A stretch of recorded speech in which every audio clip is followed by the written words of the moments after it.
Chapter 1. Why in a forest infested by monsters, 2 miles away from Yi City in the Qingxian continent, located in Donghua Nation. This is too mean. This is too much.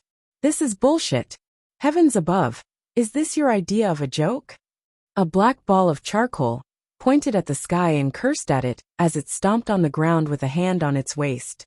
Suddenly, a bolt of lightning flashed right in its direction. Even though the black ball of charcoal nimbly climbed onto the tree that was beside it, it was as if the lightning bolt had eyes and could see. It took a turn and struck the black ball of charcoal. The charcoal ball fell from the tree with a thud and lay on the ground in a dead faint. After the black ball of charcoal fainted, a person actually fell from the sky, landing on the ground dozens of feet away from it with a loud thud. The black ball of charcoal regained consciousness soon after. It was about to continue cursing when it remembered the lightning, which had just struck it. Annoyed, it softly muttered, "God, it wasn't my intention to curse you, but Yunjiu, have weathered through so many obstacles to go from a lowly beggar to an awesome Secret Service agent in the modern world. After secretly escaping from the organization, it's time for me to finally enjoy life. Why have I ended up transmigrating after being struck by lightning? For transmigrating is one thing, but why have I ended up in the body of this young dark-skinned woman? 23. Well, I don't care if she's dark, but why is she a piece of trash who can't even become a cultivator? 11. Yunjiu kept sighing as she grumbled. When she thought of the life story of the person who used to live in the body she currently possessed, she could not help but tear up. Really, why was her original persona so stupid that she just had to do something that was practically suicidal? The person's name was Yin Chujiu, and she was 14 years old. Aside from being dark-skinned, she was also a piece of trash who could not become a cultivator. Moreover, she was abandoned at birth. She was left alone in a forest in Sunset Mountain right after she was born. Fortunately, the kind-hearted Yun Zhongqing and his wife found her. Yun Zhongqing and his wife, Lin Biyin, had been married for years, but they had not been blessed with a child of their own. Hence, they decided to adopt Yun Chujiu and raise her in the Yun family. Yun Chujiu got her name because she was found on the 9th day of the month 1. Aside from that, she was also the 9th child in the family. 5. The Yun family was a renowned family of cultivators in Yi City, and Yun Zhongqing was the youngest son of the head of the household, Yun Xiaotian. Yun Zhongqing was extraordinarily talented, and Yun Xiaotian favored him very much. Yun Chujiu pretty much lucked out when Yun Zhongqing adopted her. Unfortunately, when Yun Chujiu was 5, it was discovered that she was a piece of trash who could not become a cultivator. Yun Chujiu's misfortune did not end there. When she was 8, Yun Zhongqing and his wife went missing while they were carrying out a family mission. After that, the family lost all contact with them, and no one knew where they were. As time passed, everyone had no choice but to accept the fact that the couple had already died, and they built them tombs using the couple's personal belongings. Thus, the poor Yin Chujiu was caught in a very awkward position in the Yin family. She was merely an adopted daughter, and she was a piece of trash who could not become a cultivator. Once she lost the protection of her adoptive parents, the sensitive Yin Chujiu began to have negative conjectures of the Yin family's members. She felt that all of them looked down on her and wanted to chase her out of the family. That was when an asshole called Bai Moyu showed up. 2. He merely spoke some worthless, cringe-inducing words and gave her pastries that were not even delicious. However, her original naive persona was extremely touched. It never occurred to her that Bai Moyu was the second young master of the Yin family's archenemy, the Bai family.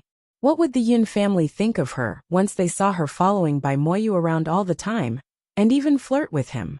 Even though Yin Xiaotian was furious when he learned about what Yin Jiu's original persona was doing, he merely warned and gave her some advice. The reason was that she was still young, and she had lived such a pitiful life. He did not even punish her. Yet, her original persona was a total moron, and she felt that Yin Xiaotian did that because he could not stand seeing her live a good life. Manipulated by Bai Moyu, she did many things that harmed the Yun family. Today, the brainless Neanderthal did something so stupid that it would be a good enough reason for the Yun family to chase her out. However, after traveling just a short distance, her eyes suddenly lit up. Huh? Why is there someone lying face down on the ground? The person was probably dead because Yun Chujio could not hear his breathing at all. To be clear, she had an acute sense of hearing, so it was only logical that she would hear him if he was breathing. Although Yun Chujio used to be a Secret Service agent, she was a scaredy cat. Just to be safe, she picked up a pebble and threw it at the person. For the pebble landed on the person's back, and he showed no reaction whatsoever. Yun Chujio smiled. She was going to get rich. She could tell that the unlucky soul was rich from the way he was dressed. He had to be carrying plenty of good items. 5 Yun Chujio felt like a pile of gold and silver was waving at her. There was a spring in her step as she jogged over to the man. Hey, are you alive? Yun Chujio poked him with a tree branch. Still, he showed no reaction. Yun Chujio narrowed her eyes and smiled from ear to ear as she examined the clothes worn by the presumably dead man. It appears that God has not forsaken me. Look at this, what a big catch he's given me. His clothes were obviously made of expensive fabrics, so he had to be carrying heaps of treasure. Yun Chujio rolled him over, and she was immediately stunned. What the heck? He's a pretty boy. All the modern pretty male celebrities and handsome men can't even compare to him. This is what you call a supreme-grade pretty boy. Oh my gosh, look at the shape of his face. Oh my gosh, his nose. 3 Yun Chujio was in a daze for quite a while due to how handsome the man was. She then sighed. What a waste. His good looks don't change the fact that he's dead. It's as they say, good-looking people really die early, huh? 2 It was not like Yun Chujio had never seen good-looking men in her life. She was only astounded for some time before she remembered that she wanted to rob the dead man. And she returned to her official task. Hey, cutie. I'm so sorry. But it isn't like you can bring your wealth with you to the afterlife, right? I'll do you a favor and safeguard your stuff on your behalf. After Yun Chujio finished speaking, she started digging all of the man's pockets. After she did so for a long time, she did not find a single coin, much less any gold or silver. Yun Chujio blew her top. Bloody hell. Why did you even give the false impression that you're rich? What's the point of being so good-looking when you're dirt poor? What a waste of good looks. Furious, Yun Chujio actually stripped the man naked. 4. Chapter 3. I can't control my hand. This outfit of yours is pretty nice. My clothes happen to be dirty, so I'll bite the bullet and wear yours. I'm a kind person, so I only need your robe. In a flash, Yun Chujio took off the man's clothes. It was strange, but the wound at the back of Yun Chujio's head had miraculously recovered. There were still bloodstains and soil on her clothes though. Hence, she took off her clothes and wore the man's attire instead. It's a little big but whatever. It's better than wearing dirty clothes. The next second, however, lo and behold, his clothes actually shrank automatically. It was basically the right fit for her now. Yun Chujio was pleasantly surprised, and she happily said, Wow! Who knew that this pretty boy's clothes would be such a treasure? Yun Chujio thought about it for a moment, and decided to wear her dirty robe over her new clothes. One should never show off their wealth, and she was worried that other people would have their eyes on the clothes. This pretty boy is holding something? Yun Chujio realized that the man was clutching something tightly with his right hand. Why would Yun Chujio let go of such an opportunity that could bring her a fortune? With great difficulty and great force, she was finally able to pry the man's hand off the item.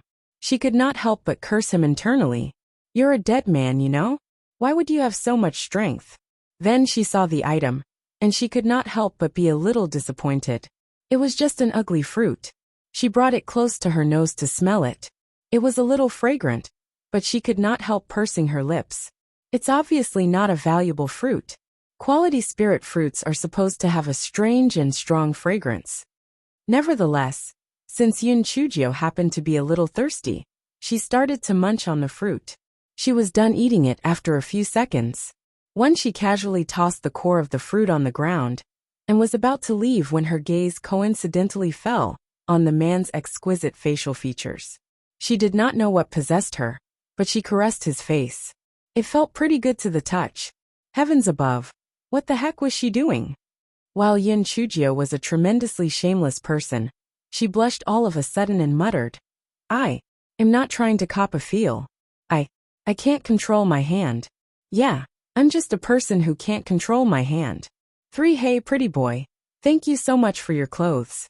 I'm just a young girl, and I don't have much strength, so I won't be digging a hole to bury you. I'm sure that some monsters will come and take care of your body soon. Well, I won't be seeing you again then. 6 Yin Chujio finished speaking in a panic, and practically left by scrambling away. Half an hour later, numerous black dots appeared in the sky, and several men in black landed on the ground. Once they did, they were dumbfounded to discover the man on the ground.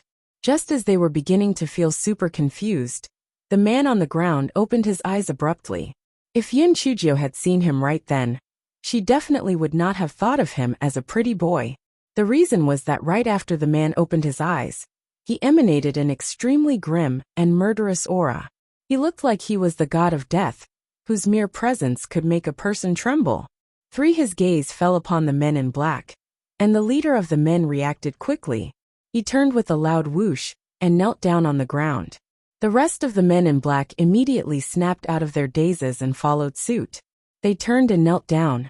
If one was to look carefully at them, one would notice that they were shivering a little because they were thinking, my gosh, who in the world would have the audacity to commit the R-word against the Supreme Lord?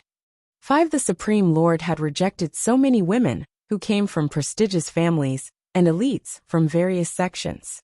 They never thought that he would be robbed of his virginity in the Qingxian continent, which was not even a prominent place. 1 The Supreme Lord was a serious germaphobe, and he would not even allow other people to come within 3 feet of him. But now he had been given the R-word treatment on some desolate mountain in the Qingxian continent. 1 Just what kind of woman was she? How could she have such suicidal guts? 2 Their Supreme Lord gritted his teeth in exasperation, but he was also in a daze for a while before he moved in a flash and disappeared. Chapter 4. Slap that thing to death and refine it into a medicinal pill. Dharma Protector Feng. Where did the Supreme Lord go? 1 of the men in black asked his leader tentatively. The leader of the men in black could not help but grimace. There's a waterfall not far from here. The Supreme Lord is definitely taking a bath. The men in black grimaced in unison, and one of them asked with a puzzled expression, theoretically, everyone in the Qingxian continent should be no match for the Supreme Lord. So how did this? That perverted woman must have taken advantage of the fact that the Supreme Lord was in danger, and our asterisk pet him. 1 of the men in black said, fuming, how do you know that it was a woman? For all we know, it could have been a man. The rest of the men in black were taken aback when they heard that hypothesis. Oh God, our pure and untainted Supreme Lord may have been R-worded by a man. All of them immediately felt that they had committed a grave crime. How could they have allowed such a thing to happen to their Supreme Lord? They should be killed as a punishment for their sins. After a short while, Supreme Lord D. Biming returned, exuding a gloomy aura. The leader of the men in black, and Feng gulped. He then bit the bullet and asked, Supreme Lord, weren't you trying to get the exquisite sunset fruit? Why did? While I was executing sword control, a celestial lightning bolt suddenly appeared above me. Since my cultivation base is suppressed, I was caught off guard, and it hit me. D. Biming's expression was dark. Why did a celestial lightning bolt appear out of nowhere? Not to mention, it was a purple celestial lightning bolt. Those were incredibly powerful. It was just too strange. And Feng hunched his shoulders and tried to ask a question to get some information. Supreme Lord, did you manage to get the exquisite sunset fruit then? Yes, D. Biming replied flatly, feeling excited, and Feng said, That's great, Supreme Lord. As long as we refine the exquisite sunset fruit into a scorching young pill, we'll be able to temporarily suppress the cold poison in your body. D. Biming snorted coldly, and the men felt as if they were about to freeze over. Someone else has eaten it. The men in black followed D. Biming's gaze and saw the core of a fruit lying nearby on the ground. Not a shred of flesh was left on it. Everyone immediately speculated on what had happened. Oh God, Not only did that gutsy pervert or asterisk P the Supreme Lord, but whoever it was also ate the exquisite sunset fruit. Investigate this matter. Find that thing, kill it, and refine it into a medicinal pill, Biming hissed through gritted teeth. Wen'enfeng clenched his teeth, braced himself, and asked, Supreme Lord, is that thing a male or female? Are there any special characteristics that we should take note of? It should be a woman, a lowly, shameless, obscene, greedy, and perverted one. She even stole my snow silk brocade shirt. That's all I know. Figure out the rest on your own. Don't return unless you've found her. When Biming recalled what Yin Chujio had done to him, his expression became tremendously dark. Even though he was practically deaf and blind at that time, he had not lost his sense of touch. That thing even dared to strip me naked. On top of that, that's the one thing I cannot forgive her for the most. She deserves to die. Too, even though Biming had washed himself multiple times under the waterfall, he still felt weird all over. Wen'enfeng and the rest of the men in black were dumbfounded when they heard what Biming said. It should be a woman? Could it be that there's actually a possibility that the Supreme Lord was really truly our asterisk ped by a man? Forget it. I will personally slap that thing to death and refine it into a medicinal pill. Despite fuming over what had happened, Biming was actually a tiny bit curious. Who on earth would dare do such a thing to me? How impudent. Yin Chujio had no idea that she had become the target of a murderous man. Right then, the moron was cursing her original persona.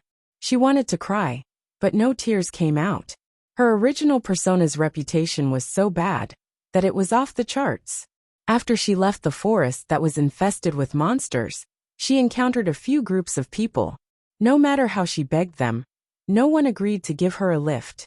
All of them looked at Yin Chujio, the way people looked at piles of dog poop.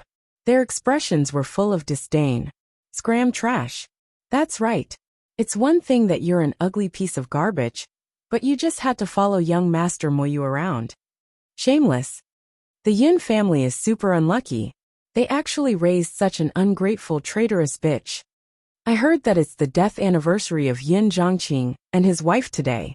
Why isn't Yin Chujio worshipping her dead parents at home? What on earth is she doing here? She's obviously here to disturb young Master Moyu again. How shameless. The miserable Yin Chujio had no choice but to walk back to Yi City. Chapter 5. The pretty boy's arrival. Yin Chujio stood before the main door of the Yin family's home. When one of the guards saw that Yin Chujio was back, he still went forward and bowed before her, even though he secretly looked down on the young woman. Ninth young mistress, you're back. Yeah, I'm back.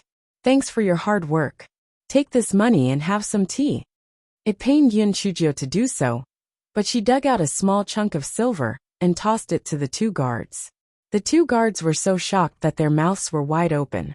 Even after Yin Chujio had left for a long time, it did not seem like they would be closing their mouths anytime soon. Am I seeing things? Has the ninth young mistress gone mad? She usually puts on airs as if she's superior to everyone. So why is she suddenly being so friendly today? She even gave us silver. Yin Chujio was about to sneak back to her room when a teenage girl grabbed her and dragged her to a corner. Yin Chujio, how could you be so shameless to come here? You're really an ungrateful, traitorous bitch. Grandpa's treated you so well, but you repaid him by stealing the soul-gathering pill. It's your father's death anniversary today, for God's sake, and you actually did something like that. Are you a pig? No, you're worse than one. You better hand me the soul-gathering pill now, or else, not even Grandpa's going to forgive you. Yin Chujio hunched her shoulders. The fuming teenage girl before her was wearing a pearl-white outfit, and she looked like a gorgeous rose with thorns. The teenage girl was Yin Chujio's cousin, who was also her eldest uncle's daughter. Fifth sister. I'll return to my room to get changed first. After that, I'll return the pill to Grandpa immediately. Obviously, Yin Chujio would not dare tell Yin Chu that the soul-gathering pill had been given to Bai Moyu. The latter would probably swallow her whole if she did so. After Yin Chujio finished speaking, she sped back to her room, ignoring Yin Chu, who continued rebuking her with a hiss. Oh my goodness. I'm going to have a heart attack. She's already so fierce without me telling her that the pill's already been given to Bai Moyu? If I really tell her the truth, she'll probably skin me alive. What the heck should I do now? Yin Chujio entered her room and plopped onto a chair. Yin Chujio, oh Yin Chujio, tell me, are you an idiot or what? Are you a friggin' idiot? Take a look at your residence. Take a look at the furniture in your room. Everything's so friggin' exquisite. The Yin family treated you so well. And you actually repaid them by doing such a heartless thing. Now I have to clean up your mess. While Yin Chujio was grumbling, she suddenly felt a chill run down her spine, and all of the hairs on her body stood up. She sensed danger. She sensed a murderous aura. There was a loud bang, and Yin Chujio watched as the room became a pile of debris. The entire residence shook as if it would collapse at any moment. What's going on? Is this an earthquake? Or are the Yin family members here to beat me up together? Just as Yin Chujio was baffled by what had just occurred, her body was suddenly frozen, and she was unable to move at all. Then with a whoosh, she was sucked into the courtyard by an invisible force. Yin Chujio was shoved violently onto the ground with a thud face down. She was totally bewildered. Even though she knew that the people in that time and space cultivated spiritual energy, or whatever it was called, this was something straight out of a fantasy novel. Someone snorted coldly, and Yin Chujio was able to move again. She got back on her feet and took a good look at the person before her. When she realized who he was, she was so frightened that her legs became jelly, and she plopped back down on the ground. Yin Chujio put her palms together. Spirits of the sky, spirits of the earth, please protect me. Pretty boy. No, I mean handsome boy. I know that I've stolen your clothes, but I wasn't the one who killed you. I mean, your hatred should be directed to your enemy alone, you know? You should exact revenge on the one who killed you instead. You know what? In the future, on the 1st and 15th day of every month, I'll burn some joss paper for you. One handsome boy. I can tell from the way you look that you were a rich, prestigious, forgiving, and kind person when you were alive. You wouldn't want to lower yourself to the same level as a pitiful person like me, would you? My life is a real sob story.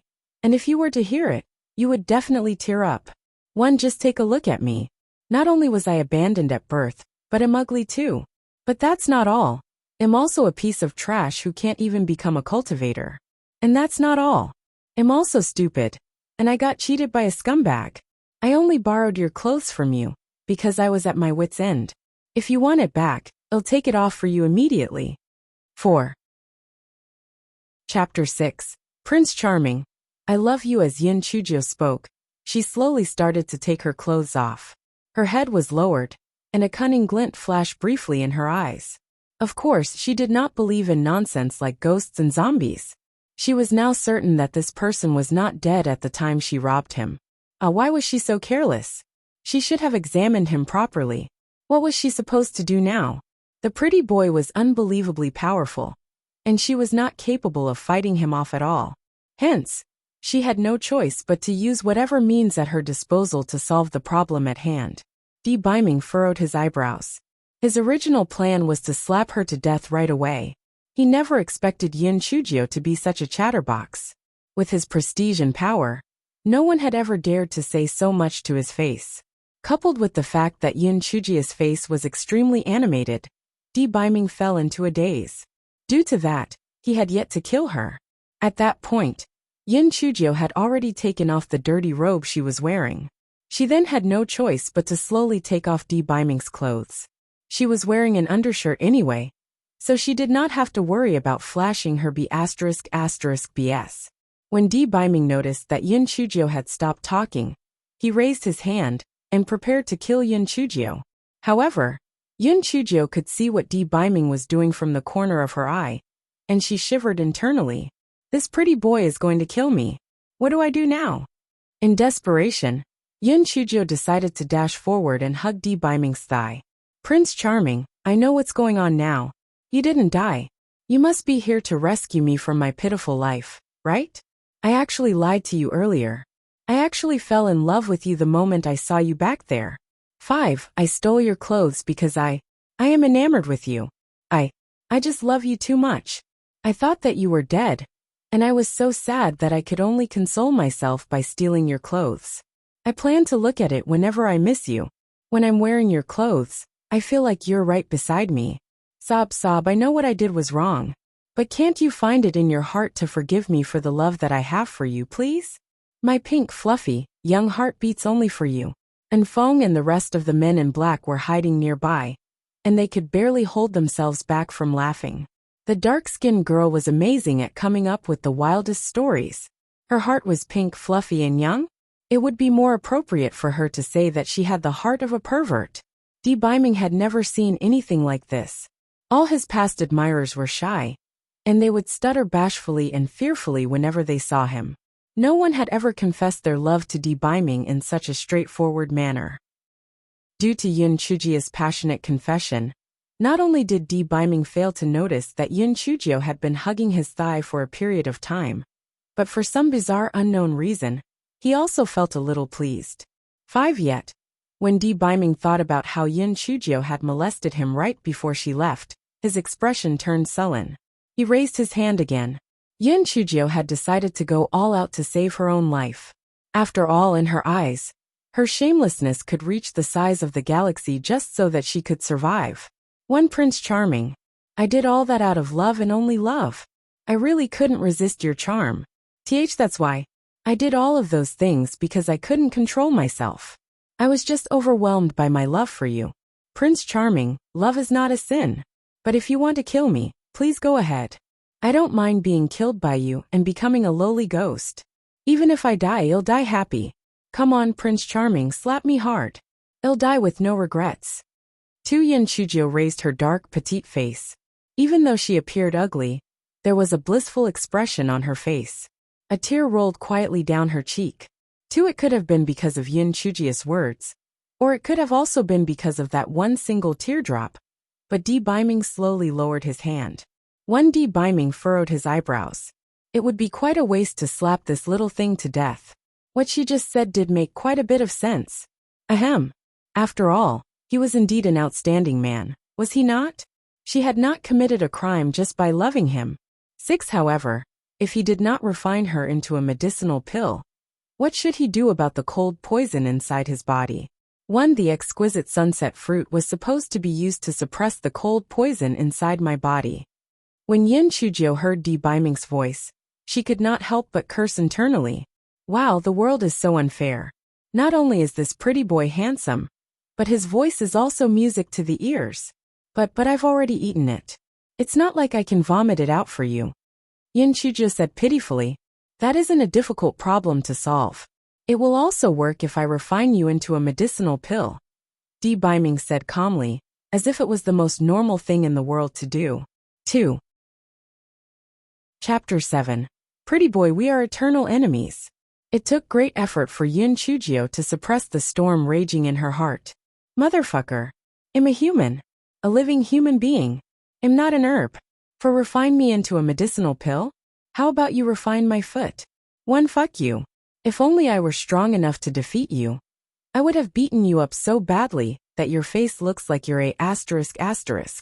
2. Yun Chujio cursed him internally for a short while before she put on a sorry expression and pitifully said, Prince Charming, I'm just a dark-skinned girl with internal organs and stuff. If you refine me into a medicinal pill, the end product will definitely be very ugly and disgusting. You'll definitely have trouble swallowing it. Don't you think so? 2. As expected, Di Biming scowled and sized Yun Chujio up in disdain. There's no helping it. The exquisite sunset fruit is extremely rare. Worst comes to worst, I can just rinse my mouth with some water. It's not unendurable.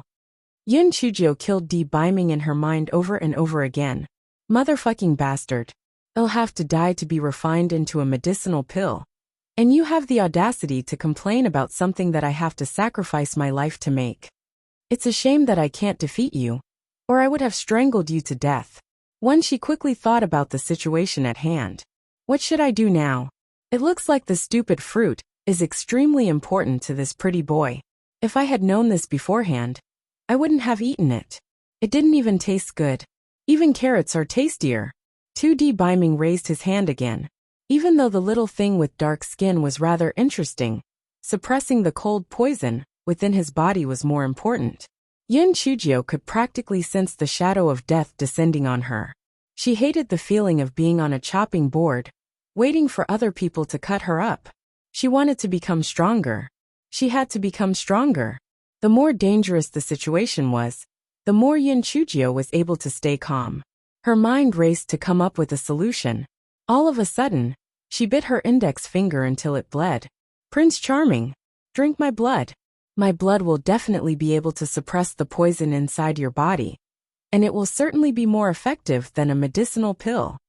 As the situation called for it, Yin Chu decided to just hastily shove her finger into Di Biming's mouth. The taste of Yin Chujia's blood was extremely tantalizing to Di Biming, and he started sucking on her finger without realizing it. The men in black who were hiding in the shadows were bewildered when they saw that. Supreme Lord, what about your germophobia? Supreme Lord, what about your decency? When didn't you plan to kill the dark-skinned girl with a slap and refine her into a medicinal pill? It's one thing that you let the dark-skinned girl hug your thigh and cry for a long time, but now you're sucking her finger? Yin Chujia's face was deathly pale. What the fuck? Is this pretty boy a vampire? He's not willing to stop even after drinking so much of my blood. Am I going to die from blood loss? A long while later, Di Biming finally let go of Yin Chujia's hand with a satisfied expression. He did not expect her blood to be even more effective than medicinal pills refined from exquisite sunset fruits. If he were to drink her blood periodically, the cold poison inside his body should be eliminated completely. For Di Biming was incredibly fond of Yin Chujio right now. He had tried all means and methods, but he never managed to eliminate all of the cold poison inside his body. It never occurred to him that he would find the solution on this trip to the Qingxian continent. Dark-skin thing, you've come up with a pretty good idea. What do you want as a reward? Yin Chujio saw that Di Biming was flashing a slight smile, and she immediately became vigilant. When someone began to show kindness for no apparent reason, he had to be up to something evil. Why was this pretty boy suddenly being so nice? Prince Charming, this is what I should do. I don't want any reward. Yin Chujio held her breath, so that a red tint would show on her dark face. When Di Biming saw the enamored expression on Yin Chujio's face, he felt a little pleased with himself. It seemed that the dark-skinned thing was not lying to him. She was truly in love with him. Even though it was impossible for him to fall in love with such a dark-skinned being, he decided to help her out because of her good taste in men. Come over here. Di Biming glanced at Yin Chujio. While Yin Chujio was suspicious of what he would do, she smiled fondly and went up to Di Biming like a stupidly loyal dog, wagging its tail at its owner while waiting for orders to serve him. Prince Charming, is there anything you need? Di Biming slapped Yin Chujio's chest, and she passed out. As her consciousness slipped away, there was only one thought in her mind. Motherfucker. Pretty boy, we are eternal enemies. I won't forgive you even if I die and become a ghost. 1. Chapter 8. Young maid. After Di Biming slapped Yin Chujio's chest, a pure white handkerchief appeared in his hand, seemingly out of the blue. He violently rubbed Yin Chujio's dark and skinny wrist with it a few times before he touched her hand. He made it look like he was touching a pile of poop while he was doing all that. There was a dumbfounded expression on the faces of Enfong and the other men in black. They were now beginning to wonder whether there were a few screws loose in their Supreme Lord's head. A few moments ago, he was sucking that dark-skinned girl's finger, but in the blink of an eye, he started to be disgusted by the fact that she was dirty. After a short while, Di Biming furrowed his eyebrows. He seemed to be a little confused about something. Enfong, stay here and protect this dark-skinned thing in secret. As long as her life isn't in danger, you don't have to do anything. Di Biming simply tossed the handkerchief on the ground and instantly disappeared with the rest of the men in black. Enfong was left dumbfounded and alone in the place. Supreme Lord, what do you mean? You want me to stay in the Qingxian continent, which is in the middle of nowhere, to protect this dark-skinned girl? Don't you think that you're wasting my talent on a petty job? And what's the use of this dark-skinned girl? Why on earth would you want to protect her? Since you want to protect her, why did you smack her so hard that she fainted? Plus, I don't have to do anything as long as her life isn't in danger? What exactly did you mean by that? That was when a girl ran into the courtyard, and Enfeng immediately hid. Young mistress, are you okay? The girl, a young maid, quickly called out when she saw Yin Chujio lying on the ground. Yin Chujio opened her eyes in a daze. I'm not dead yet. That pretty boy didn't kill me? Yin Chujio sized the young maid up. Her original persona had chased away all the maids in her residence so that she could secretly meet up with Bai Moyu. She only allowed Chunyu, an obedient maid who also happened to be a scaredy cat, stay. The other reason her original persona let the maid stay was that her yu sounded the same as the yu in Bai Moyu's name. Seriously, that girl was obsessed with Bai Moyu. Chunyu was retrieving some hot water from the boiler room earlier. When she saw Yin Chujio lying like a dead fish on the ground after she returned to the courtyard, she panicked immediately. I'm okay. Did you hear anything just now? Yin Chujio looked around. Her door was shattered, and they must have caused a huge ruckus just now, so why did no one come to check things out? No. Young mistress. Why is the door shattered? It was only then that Chunyu realized that the door had been reduced to pieces. Yin Chujio immediately thought that pretty boy had probably used some divine art to insulate the sounds that they had produced earlier. God, this pretty boy is so powerful that he's unfathomable. Just who the heck is he? It's an old door. It probably broke due to years of wear and tear as well as disrepair. Just ask someone to install a new door. Yin Chujio said nonchalantly. Chunyu gaped like a fish. A door would not shatter just because of disrepair, would it? But she had always been very frightened of Yin Chujio's original persona, so she did not dare comment. After all, Yin Chujio's original persona often took out her anger on Chunyu when she was in a bad mood. Young mistress, what's with the clothes you're wearing? Chunyu looked suspiciously at the clothes on the ground, and then at the snow silk brocade shirt that Yin Chujio was wearing. Yin Chujio was about to say something when she heard footsteps. Oh my, someone is here. Yin Chujio nimbly grabbed the dirty clothes on the ground and put them on. Where did this handkerchief come from? Yin Chujio picked up the handkerchief and suddenly recalled the burning pain she felt when Di Baiming rubbed her wrist with it. Her eyes flashed dangerously, and she cursed Di Baiming over and over again in her heart. This pretty boy is a huge perv. He was totally fine with wrapping his mouth around my finger and sucking my blood, and he has the galls to pretend to be a germaphobe. However, why did that pretty boy press her wrist? Was he checking if she was dead? Yin Chujio noticed that a weird-looking fish was embroidered at one of the handkerchief's corners. Her eyes darkened, and she put away the handkerchief. It was proof of the pretty boy's crime. One day, when she became mighty and powerful, she would definitely torture the pretty boy 1,000 times. She would make sure that he knelt down and submitted to her. 6. Just as Yin Chujio's imagination ran wild, someone spoke respectfully outside the door. 9th young mistress, the head of the household has asked you to proceed to his study. 1. Chapter 9. Find me a rope. Yin Chujio turned and saw an old man standing outside the courtyard. She dug into her original persona's memory and found out that it was Butler Ji. Yin Xiaotian trusted him quite a lot. Even though there was a respectful expression on Butler Ji's face, Yin Chujio could see the fury and disdain hidden beneath that facade. She could not help but laugh wryly in her heart. It seemed that she had a long way to go before she could clear her name. Butler Ji, please tell my grandfather that it'll go over once I get changed. Yin Chujio bowed slightly and said politely. Butler Ji was so shocked that he almost tripped. Is the 9th young mistress possessed by a ghost? Why is she suddenly so polite? His heart then immediately sank. Oh no. She must be acting this way because she feels guilty. Is the soul-gathering pill already gone because of her? Just as Butler Ji was feeling surprised and bewildered, Yin Chujio cleared her throat a few times and said a little awkwardly. Butler Ji, my room door broke down due to disrepair. Please do me a favor and arrange for a new one to be installed? Of course, 9th young mistress. It has been raining quite a lot lately, so it's probably worn down because of the humidity. I'll just ask someone to repair it. I don't think that it can be fixed. Butler Ji, you can take a look at it yourself. Yin Chujio gestured for Butler Ji, to come in from the entrance of the courtyard.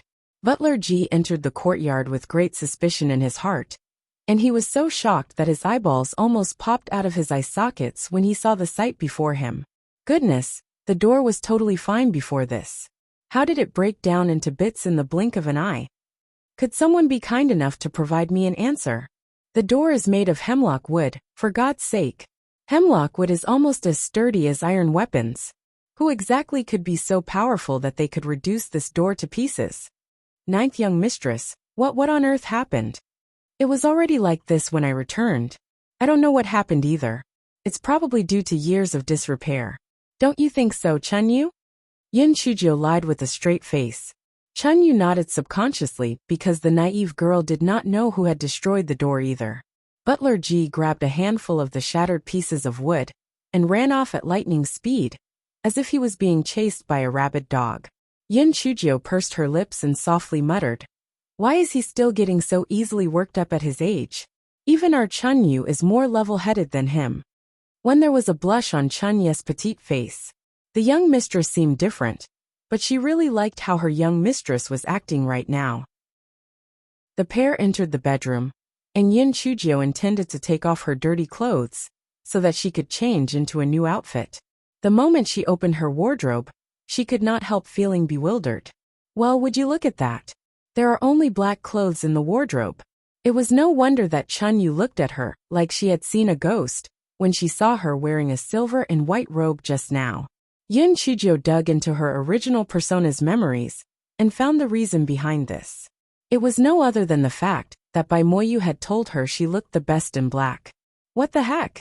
You're already dark enough, yet you still wear black. You'll just look like a black ball of charcoal. Too, that scumbag was obviously mocking you. And you actually believed him? You moron. Yin Chujio spent a long time searching before she found a pearl white robe. That was the uniform for the Yin family's disciples. Her original persona had a great dislike for that robe, which was why it had been chucked into the corner of the wardrobe. Imbecile. Fucking idiot who doesn't know what's good for her. Yin Chujio cursed as she put on the pearl white robe. Yin Chujio looked at her reflection in the bronze mirror. When she took a good look at her dark complexion and her face, she noticed that her facial features were pretty exquisite. Yin Chujio was rather pleased with the sight. At the end of the day, she did not look too ugly. Chunyu stood next to her, and even though the young maid found it weird that her young mistress was muttering to herself, she did not dare comment on it. She merely stood obediently by the side. "Chunyu, go and find me a rope." A cunning glint flashed in Yin Chujio's eyes. "Young mistress, you mustn't take your own life. If you die, your humble servant will join you in the afterlife." At that point, Chunyu could no longer care about her fear of Yin Chujio. She just cried out in alarm. What do you mean take my own life? Geez, I'm not trying to hang myself. Hurry up and find me a rope." Yin Chujio glared at Chunyu, and the young maid got so scared that she shrank back. She then left obediently to look for a rope. Yin Chujio rubbed her chin.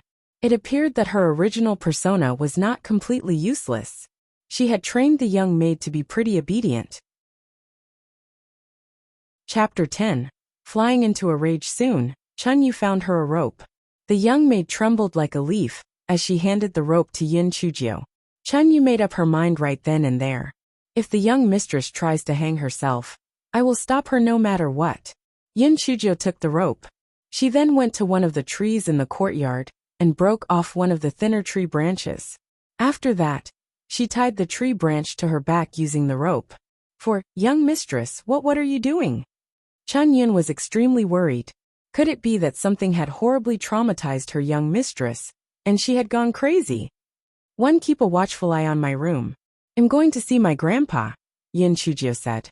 She then headed to Yin Xiaoshan's study with a spring in her step. All the servants in the Yin family's home were confused and bewildered when they saw how weird Yin Chujio's getup was. Doesn't the ninth young mistress only wear black? Why is she wearing the disciples' white uniform today? Has she gone mad? Why is there a tree branch on her back? It's young Master Chenking's death anniversary today. Could it be that the young mistress received some kind of a shock because of it? Cut it out. Forgive me for being rude, but this ninth young mistress of ours spends all of her time chasing after Bai Moyu. She probably doesn't even remember what day it is. I remember that on young Master Chanking's previous death anniversary, she didn't put much effort into the prayers or shed a single tear. Right after that, she headed to a restaurant on a date with Bai Moyu. What an ungrateful piece of crap. Don't be so loud. If she hears it, she'll complain to the head of the household again. If that happens, we'll definitely get punished.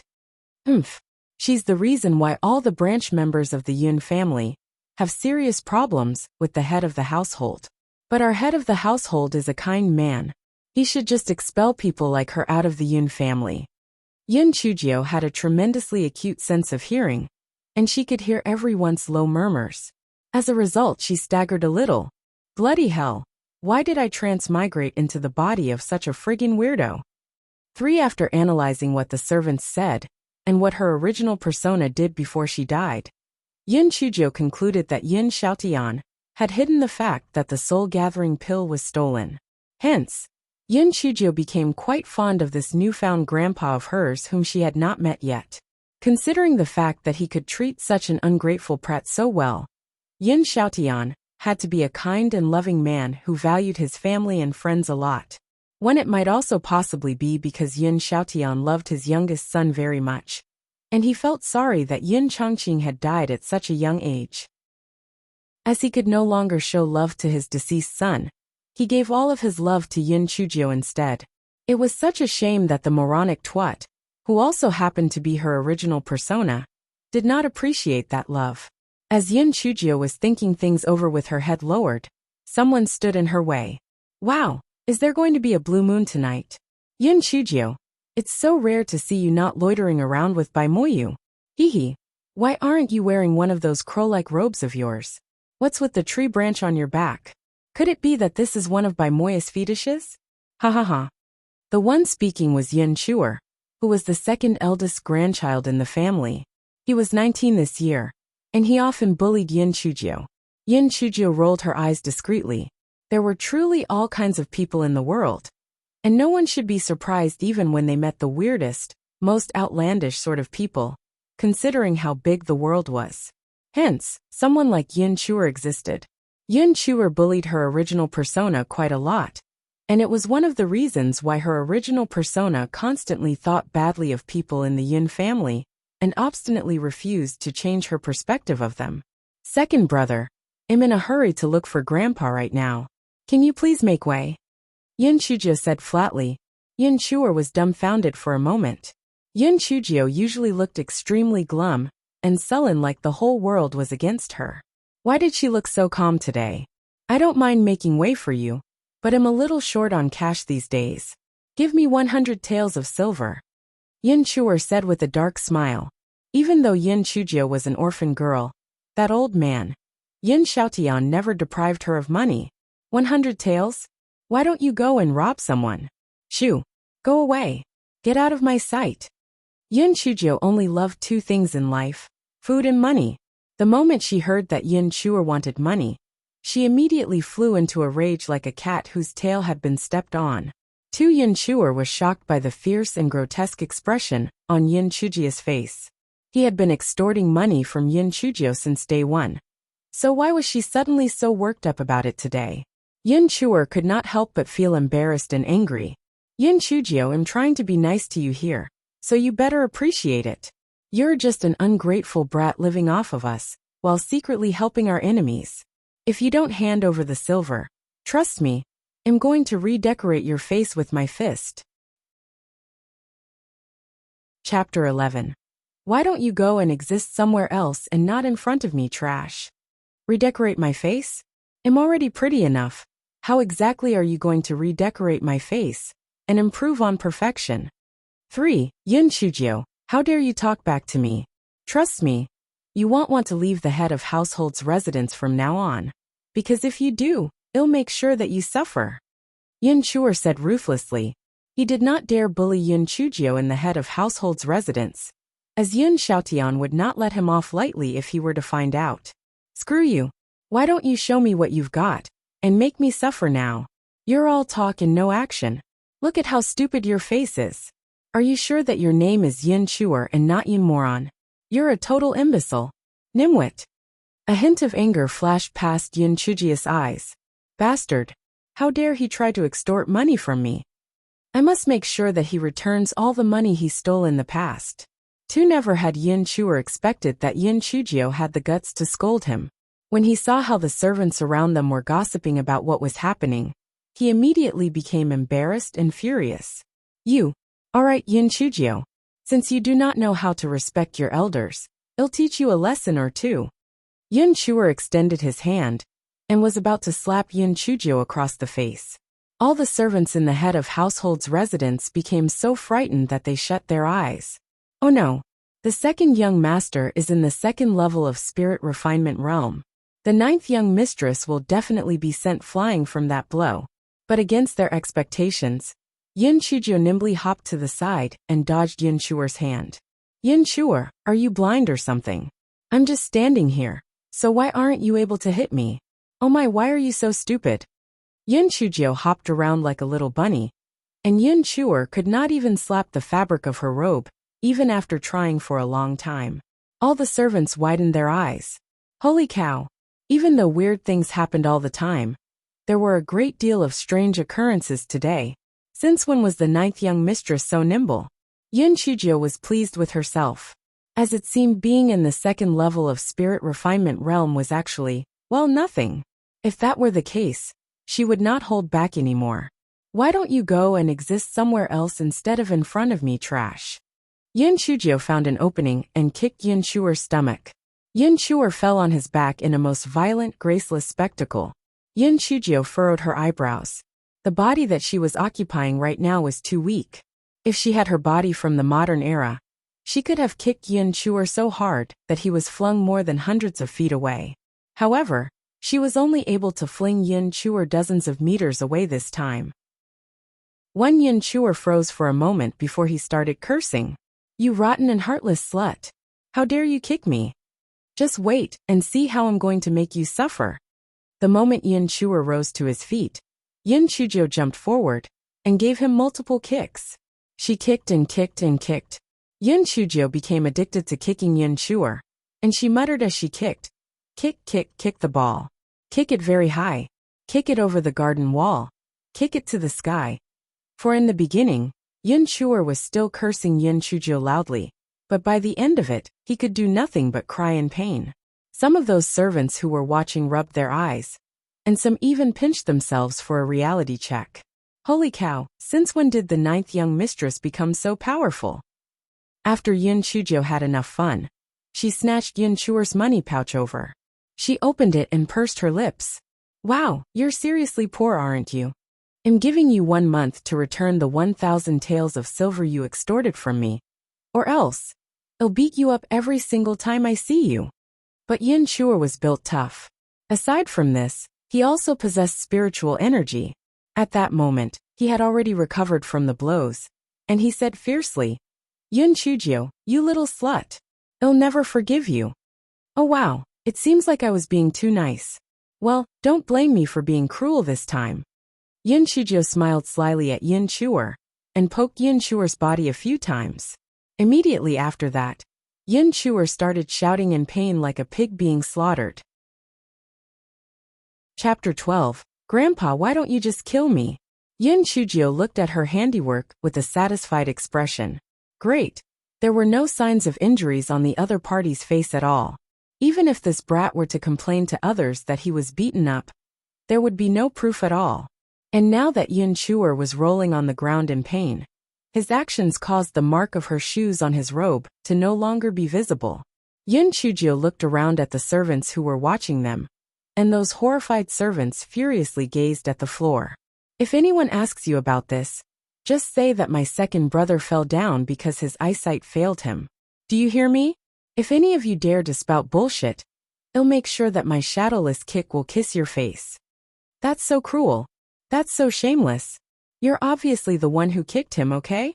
Is it really okay for us to lie like that?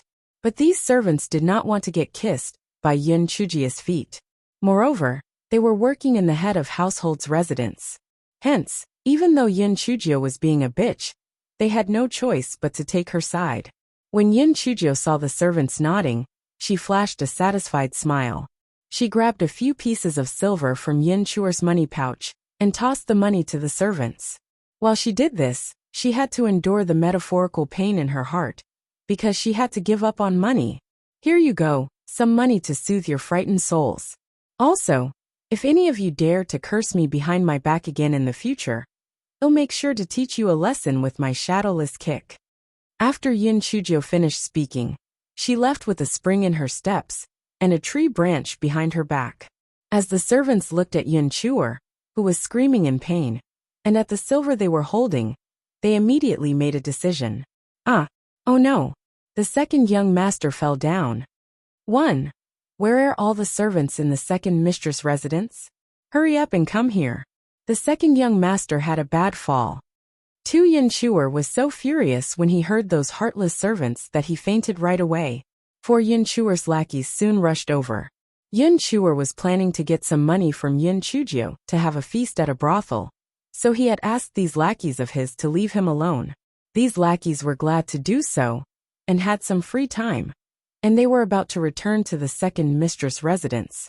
When the servants from the head of household's residence saw that the second mistress' servants were here, they quickly said, "Oh goodness!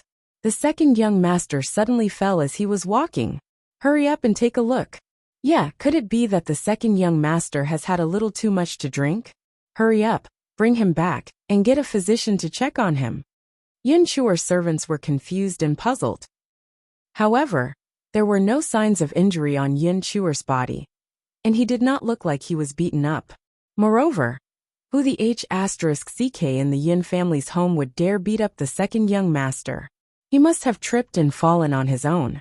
After Yin Chuer was carried away by his servants, all the servants in the head of the household's residence covered their mouths and snickered. The 9th young mistress was seriously wicked. There were not any signs of injury on the second young master's body, and even if he were to tell other people that he was beaten up by Yin Chujio after he woke up, no one would believe him. One was the 9th young mistress, not renowned for being a piece of trash? Why was she suddenly so powerful today? She actually beat the second young master, who was in the second level of spirit refinement realm. How strange.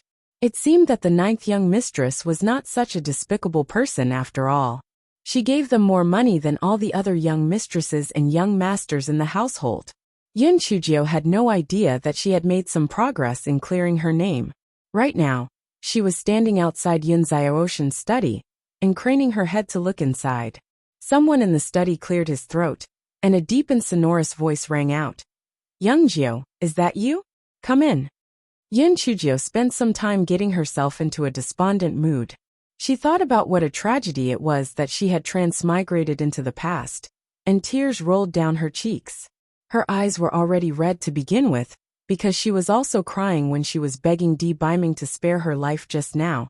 So she cut a very pathetic sight. Grandpa, I know that I have made a mistake. Grandpa, I am here to offer you my sincerest apologies, and to ask you to punish me. Moyu tricked me into giving him the soul-gathering pill, and he almost took my life. Now I've finally seen his true colors. Sob, Grandpa, I was wrong. Why don't you just kill me? I can't even be considered as a human anymore. I've been so ungrateful. Truly, I've betrayed your kindness. Grandpa, after you beat me to death, please bury me beside the tombs containing my dad and mom's clothes.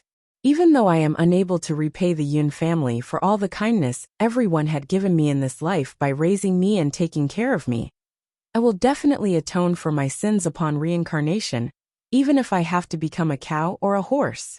Sob. I really regret what I have done. Sob, Grandpa. Go ahead and beat me to death. Could you be so kind as to kill me with one slap? Please don't prolong my suffering. Yin Chujia's tiny body was trembling like a leaf as she cried, and she looked like she was about to pass out at any moment. Chapter 13.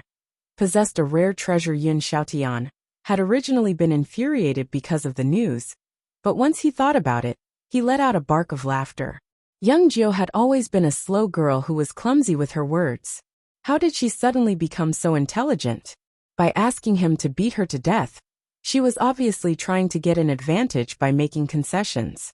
Yin Xiaotian sized Yin Chujio up carefully. No, he was not mistaken. This was definitely young Jiao. Why was she suddenly so clever? Could it be that she was hurt so horribly by Moyu that she was suddenly enlightened? When Yun Chujio saw that Yun Xiaotian was looking at her without saying anything, she removed the tree branch from her back and lifted it with both hands. Grandpa, I know that you're reluctant to slap me to death because you love me. Why don't you use this tree branch to hit me a few times, so that I would learn a lesson then? One Yun Xiaotian took the tree branch Yun Chujio handed her, and his eyelid twitched. This brat. Are you kidding me? This tree branch is even thinner than noodles. It'll probably snap the moment it touches your skin. 5. Tell me how Bai Moyu deceived you in detail. Yun Xiaotian tossed the tree branch on the ground and asked with a dark expression. Yun Chujio heaved an internal sigh of relief. At least she had been spared from getting beaten up. She immediately told the whole truth of what had happened to her grandfather. Of course, in the process, she used various literary devices and added plenty of descriptions so that she sounded like a clueless and idiotic teenage girl who was deceived by a heinous asshole. Her narration was an extremely lively and realistic one. Yun Chujio talked so much that her mouth turned dry. When she saw that Yun Xiaotian was deep in thought, the glutton actually crawled over to the tea table to pour herself a cup of tea. She gulped it down and saw some pastries on the table. She picked up a piece and started munching on it. 3. Yun Xiaotian slapped the table. Young Jiao. Yun Chujio almost choked on the pastry in her mouth.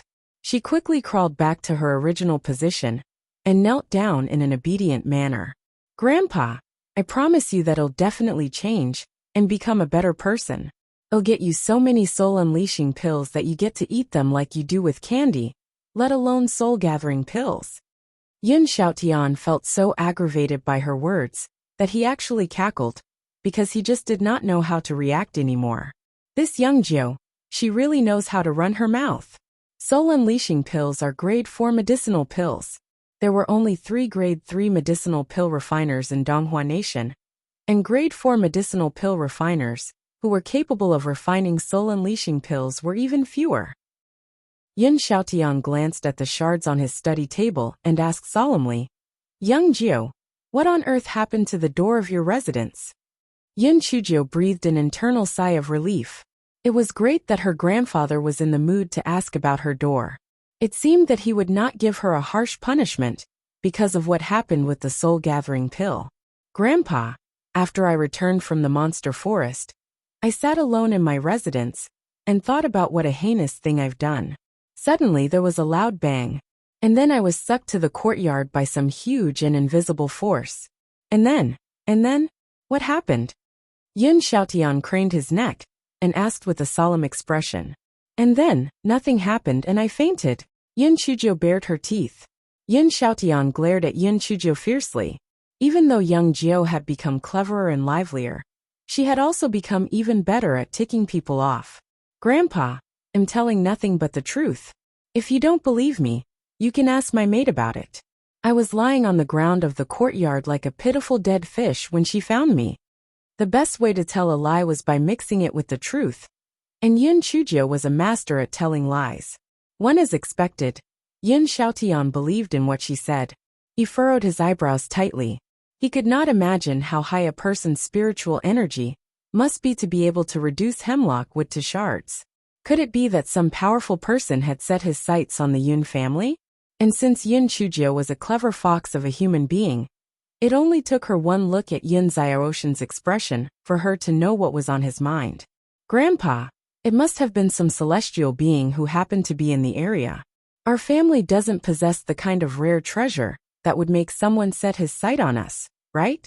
And it can't be one of our enemies, because I would have beaten him to death. One Yun Xiaotian narrowed his eyes for one brief moment. But even though it only happened for a fleeting moment, Yun Chujio noticed it. Her imagination immediately ran wild. Could it be that the Yun family really possessed a rare treasure? Chapter 14. Diverted his attention. Even though Yun Chujio managed to maintain a calm expression, she could feel the devil inside her surfacing.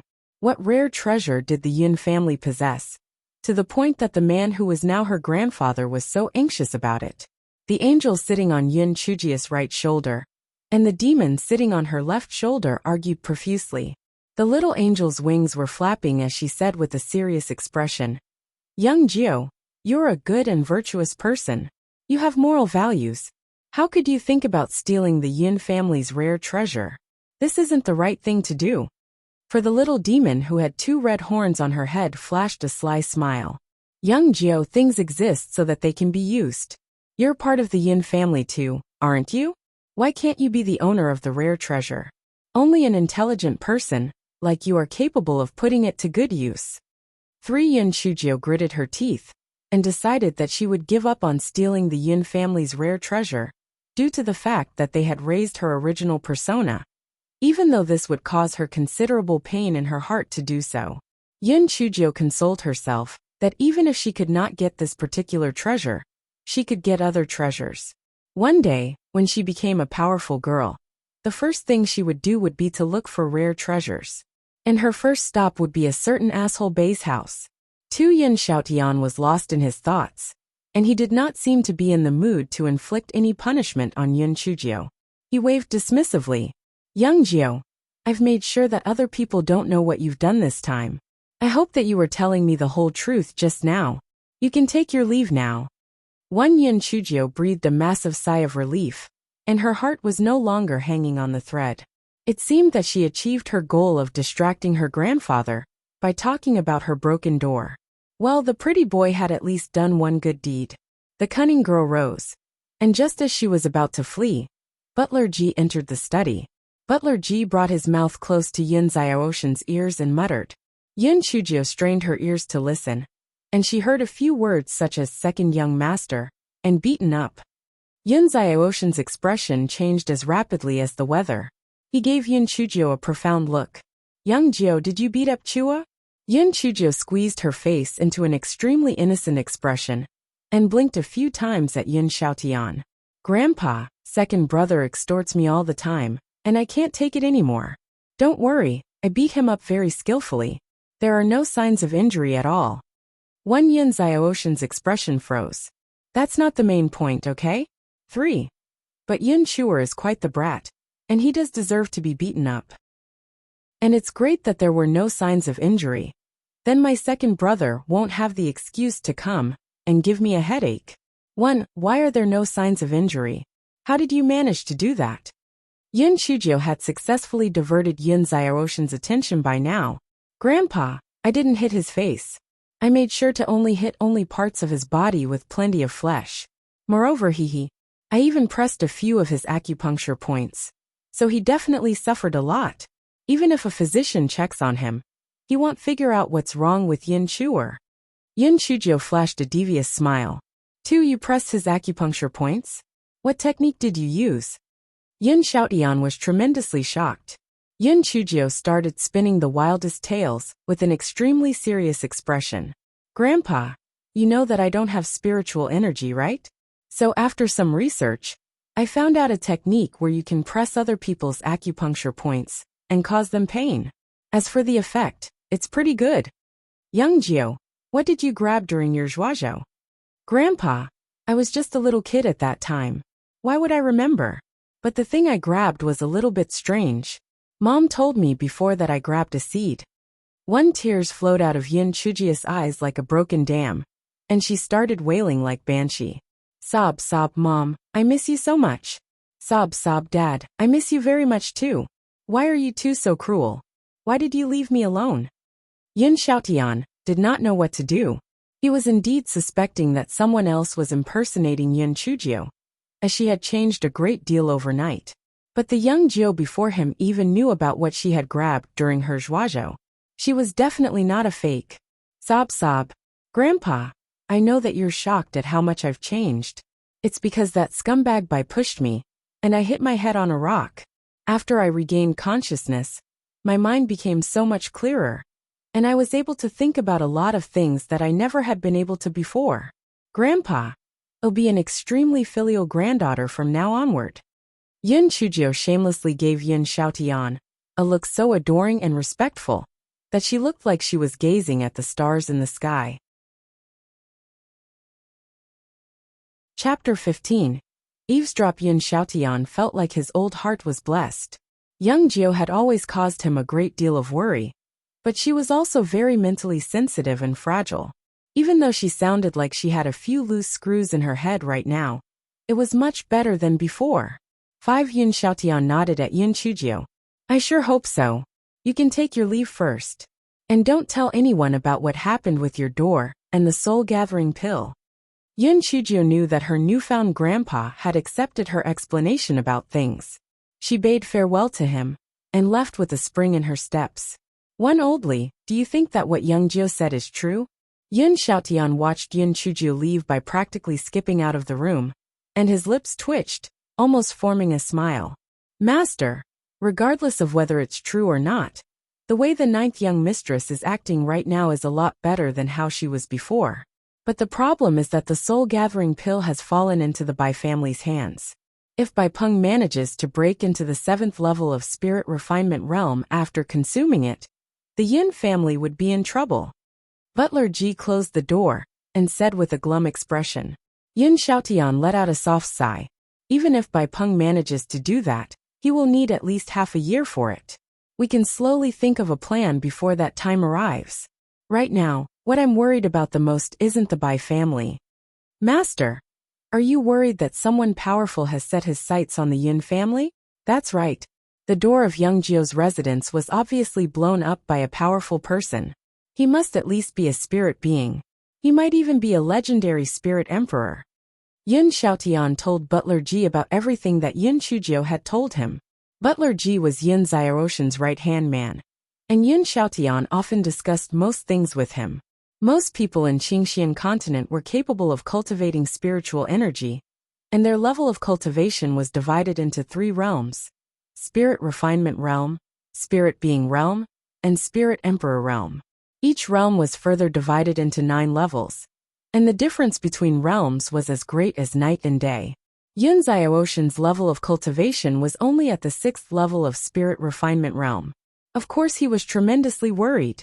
Butler Ji thought about it and said, Master, what the 9th young mistress said makes sense. If the person is really here for that thing, he would have done more than shatter the door. Aside from that, if he were really a powerful person, he would have come for you instead. Wen Yin Xiaotian nodded. I too think that I'm worrying too much. You're right, some powerful person who happened to be in the area might just have been causing some mischief. Send someone to keep a watch on the Bai family. Sai, I've actually prepared that soul-gathering pill for young Jiu. She has not been able to guide spiritual energy into her body, even after so much time has passed. And I was thinking that a soul-gathering pill might help with her. Who would have thought? Sigh. 3. A certain person was squatting down under the window, and she trembled.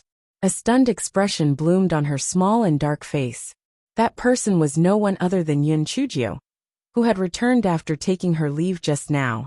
Even though this crazy girl was no longer lusting after the rare treasure the Yun family possessed, she could not get it out of her mind, and she was rather curious about it. And since she had the guts of a lion, after leaving the head of household's residence, she returned and hid under the window to eavesdrop on their conversation. When it was daytime, and never in their wildest imagination had Yun Xiaotian, as well as Butler Ji, expected anyone to eavesdrop on them. Moreover, Yun Chujio did not possess spiritual power. Hence, they did not notice her presence. Yun Chujio felt tears welling up in her eyes. Her newfound grandpa was so friggin' nice to her original persona, even though her original persona was such an ungrateful prat. It's your fault for having such poor judgment. Well, your loss my gain. From now onwards your grandpa is mine, and he'll be the one protecting the Yin family too. One just as Yun Chujio was feeling sentimental, a child's voice rang out. Yun Chujio, why are you sneaking around? A young boy who was around 7 or 8 years old glared furiously at Yun Chujio. Yun Chujio felt incredibly annoyed with herself. She had been so busy eavesdropping that she did not notice the little boy approaching. Naturally, the 2 people in the room noticed her after the boy pointed her presence out. Yun Chujio flashed an awkward smile at Yun Xiaotian. Grandpa, it's pretty breezy here, so I'm just chillin'. One Yun Xiaotian found himself absolutely speechless. The little boy rolled his eyes and said angrily, Grandpa, Yin Chujio must be doing something bad. A bad person like this should be chased out of the Yin family. Quiet. She's your ninth sister. If I hear you saying something like this again, I won't let you off the hook easily. Yin Xiaotian said in great displeasure. The little boy burned with fury, and there were tears in his eyes. Grandpa, she's just an ungrateful traitor. Why are you always taking her side? Because she's part of the Yin family, and her name is Yin Chujio. She's your ninth sister. Yin Xiaotian said in a stern voice. Chapter 16. Am I such a bad person? Yin Chujio's heart trembled violently. Part of the Yin family? Even though she always had a smile on her face, deep down inside, she was a cold-hearted person. Yin Qi, her best friend in her past life, often said that she was a person who could stab someone else with a smile. However, everything Yin Xiaotian said and did had undoubtedly tugged at the most vulnerable part of her heart. Part of the Yin family? Alright then. From now onwards, I Yin Chujio have a family too. One the little boy pouted and said as he sobbed. I don't have such a bad elder sister. After he finished speaking, he glared fiercely at Yin Chujio. He then ran into the distance. Yin Chujio rubbed her chin awkwardly. Grandpa, what Tin said isn't wrong. I've done many bad things in the past indeed. But from now on, I'll make sure that everyone changes their views about me. Well, Grandpa, I'll go and bond with 10th. See you later. Yin Chujio said before she quickly ran away with her short legs. Fleeing was a no-brainer, because her newfound grandfather would have definitely questioned why she was eavesdropping and punished her. Yin Xiaotian opened and closed his mouth. He was about to say something, but Yin Chujio had already run as fast as a rabbit and disappeared into the distance. Yin Chujio ran for a short while and noticed that the little boy was kicking a tree while wiping away his tears. Hey brat, the person you want to kick is here. Come on, why don't you kick me? Yin Chujio flashed a malicious smile, and she looked like the big bad wolf in Red Riding Hood. The little boy turned and shot Yin Chujio a fierce look. Yin Chujio. Of course, I know what evil plot you're cooking up. You want me to kick you, so that you can complain to Grandpa. I won't let you have your way. After the little boy finished speaking, he sped off like a bullet train. Yin Chujio touched her nose. Am I such a bad person? Why would I need to complain to my newfound grandpa? I merely want to seize this good opportunity to teach you a lesson or two. After Yin Chujio walked for a while, Yin Chua stood in her way. Yin Chua grabbed her by the hand and dragged her to her room like she was nothing but a feather. Yin Chujio felt exasperated. Yin Chua was only 3 years older than her. Why was Yin Chua so curvaceous, while she looked like a black hemp stem? 3. Have you returned the soul-gathering pill to Grandpa? Yin Chua asked fiercely the moment she entered her room. Yin Chujio nodded furiously, so much so that she looked like a chicken eating grain from the ground. 5th sister, I know that I've done something wrong. Please go ahead and slap me across the face. You can even kick me too. I was blind and dumb in the past, and even though you cared so much about me, I treated it as if it was nothing. I'm the dog that bit the hand that fed me. I'm the snake who bit the farmer. I'm the evil woman who extorts others. 3. Yin Chua furrowed her eyebrows. What in the world was going on? Could it be that their grandfather scolded young Jiu so badly that she went mad?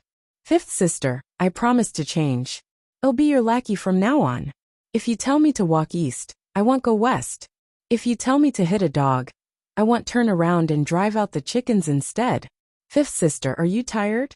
Let me massage your shoulders. 2. Yin Chujio sat the dumbfounded Yin Chua down in a bamboo chair in the courtyard and started to massage her shoulders pretty skillfully. She actually looked like an expert right then.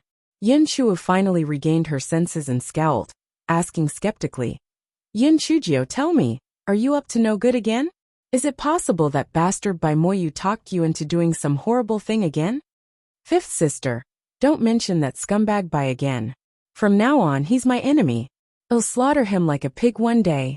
If it weren't for him, I wouldn't have neglected you even after you've been so kind to me. I wouldn't have become the bad seed in the Yin family. 5th sister, you must believe in what I say.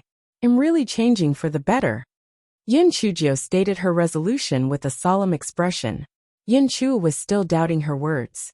After all, Yin Chujio had done too many bad things, and this could just be one of Bai Moya's sick jokes. Fifth sister, are you hungry? Why don't we have dinner together? Yin Chujio asked with a playful smile on her face. Yin Chu really had no idea what Yin Chujio was trying to do. She had no choice but to order her servants to retrieve dinner from the main kitchen. 15 minutes later, dinner was laid out on the table. When Yin Chujio saw the delectable food on the table, she immediately looked like a greedy wolf, and it gave Yin Chu a scare. Chapter 17. Please call me a genius, fifth sister. Yum. Dishes so delicious. Yummy. Yin Chujio's mouth was stuffed full of food, and she was gobbling down everything on the table. Yin Chua looked at Yin Chujio in a daze. How many days had young Jio been deprived of food? Could it be that the people working in the main kitchen were secretly abusing young Jio? However, that was not likely. No matter how much they despised young Jio, they would not dare abuse her openly. By the time Yin Chu regained her senses, all the plates and bowls on the table were empty. One Yin Chujio was salivating as she stared at the bowl of rice before Yin Chu. Fifth sister. Since I've been crying so much today, I feel a bit hungrier than usual, Yin Chujio said with a pitiful expression. One Yin Chu sighed, and she had no choice but to ask her maid to get more food from the main kitchen. Yin Chujio's tummy was finally full. She leaned against her chair in satisfaction and burped. She was feeling really happy, because she had found the one good thing about transmigration at last. The food there was super tasty, and 100% organic, as well as preservative-free. One Yin Chujio used to be a beggar when she was young, and she cared a lot about food and money. After she discovered how good the food there was, and how she could eat to her heart's content, she was instantly no longer indignant and pissed about the fact that she had transmigrated. Yin Chujio continued to chat with Yin Chu for a while. She then walked back to her room in a leisurely manner as she rubbed her tummy. The young maid, Chun Yu, was waiting for Yin Chujio to come back, and she looked as eager as a puppy expecting its master's return. When she saw that Yin Chujio had escaped unscathed, she happily went up to serve her. Butler Li was extremely efficient, and he had already sent someone to install a new door for Yin Chujio. Yin Chujio took a comfortable long, hot bath and started to plan for the future as she lay in bed. According to what she had heard from her newfound grandfather today, this body of hers was not devoid of a spirit root. However, her original persona had trouble guiding spiritual energy into her body. Why was that so?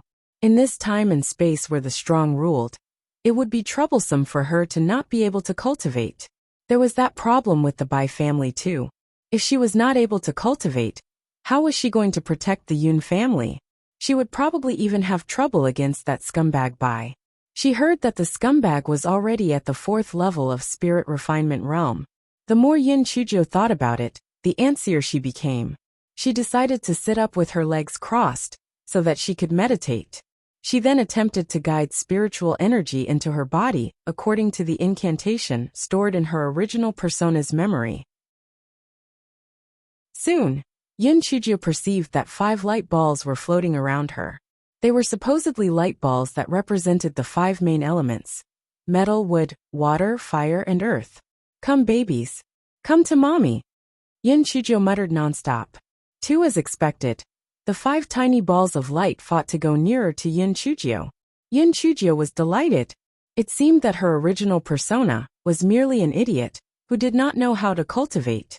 From now on, she would no longer be known as a piece of trash. Instead, she would ask people to call her a genius. Ha ha ha. Just as Yin Chujio was feeling pleased with herself and thinking about how bright her future was, the 5 tiny light balls suddenly escaped and floated away, scattering like frightened sheep. Reality shattered Yin Chujio's beautiful fantasies mercilessly. Yin Chujio gritted her teeth. She refused to accept it as the truth and decided to try again. Yin Chujio began to cultivate according to the incantation again. Just like before, the 5 tiny balls of light approached her. Unfortunately, in the end all her hard work was in vain again. The 5 balls of light refused to enter Yin Chujio's body no matter what. Yin Chujio was a very determined and persistent person. Even though she failed time and time again, she gritted her teeth and kept trying. After failing for almost 100 times, Yin Chujio noticed that a small purple light ball was slowly taking the lead among the light balls and gradually entering her body. Purple. Yin Chujio was dumbfounded. Gold represented metal, green represented wood, white represented water, red represented fire, and yellow represented earth. Never in her life had she ever heard of a purple element. 10. Chapter 18. Meeting Scumbag Bai for the first time. Even though Yin Chujio was a little dumbfounded, as consolation, she told herself that having a purple light ball was better than being a useless piece of trash. Courtesy of her persistence and diligence, Yin Chujio was able to guide more than 20 tiny purple light balls into her body that night. Yin Chujio stretched and yawned. How strange. She did not feel tired at all, although she had no sleep the entire night. Was this one of the benefits of cultivation? Chunyu had already prepared water for her to wash her face. After washing up, Yin Chujio happily ordered Chunyu, "Make sure to get me more food for breakfast. If you can't carry all that food by yourself, ask the servants from the kitchen to help out. You hear me? I'm hungry, super hungry." When Chunyu heard that Yin Chujio was hungry, she immediately scurried to the kitchen to get breakfast. Yin Chujio nodded in satisfaction as she stared after Chunyu. Since the girl was so enthusiastic when it came to getting her food, Yin Chujio decided that she would keep this maid of hers safe from now on. Yin Chujio finished her breakfast like a greedy pig. She then sat on the floor with her legs crossed and started cultivating. Chunyu was tremendously shocked. Isn't the young mistress incapable of cultivation? What on earth is she doing? Yet, the young maid did not dare question her young mistress. She had no choice but to stand guard vigilantly beside Yin Chujio, as she was worried that something would happen to the latter. Yin Chujio practiced cultivation for 2 hours, and she managed to guide around 10 more small purple balls of light into her body. Following that, Yin Chujio stretched and yawned. She then rubbed her empty tummy and decided to explore this new world. "Chunyu, I'm heading out. Take good care of my chamber." Young mistress, what were you doing just now?" "I was cultivating, duh. Did I look like I was sleeping?" Chunyu stared after Yin Chujio in a daze. Cultivation? The young mistress is capable of cultivation now? Yet no matter how I look at it, it seemed like she was taking a nap. Who on earth yawns and stretches after they're done cultivating?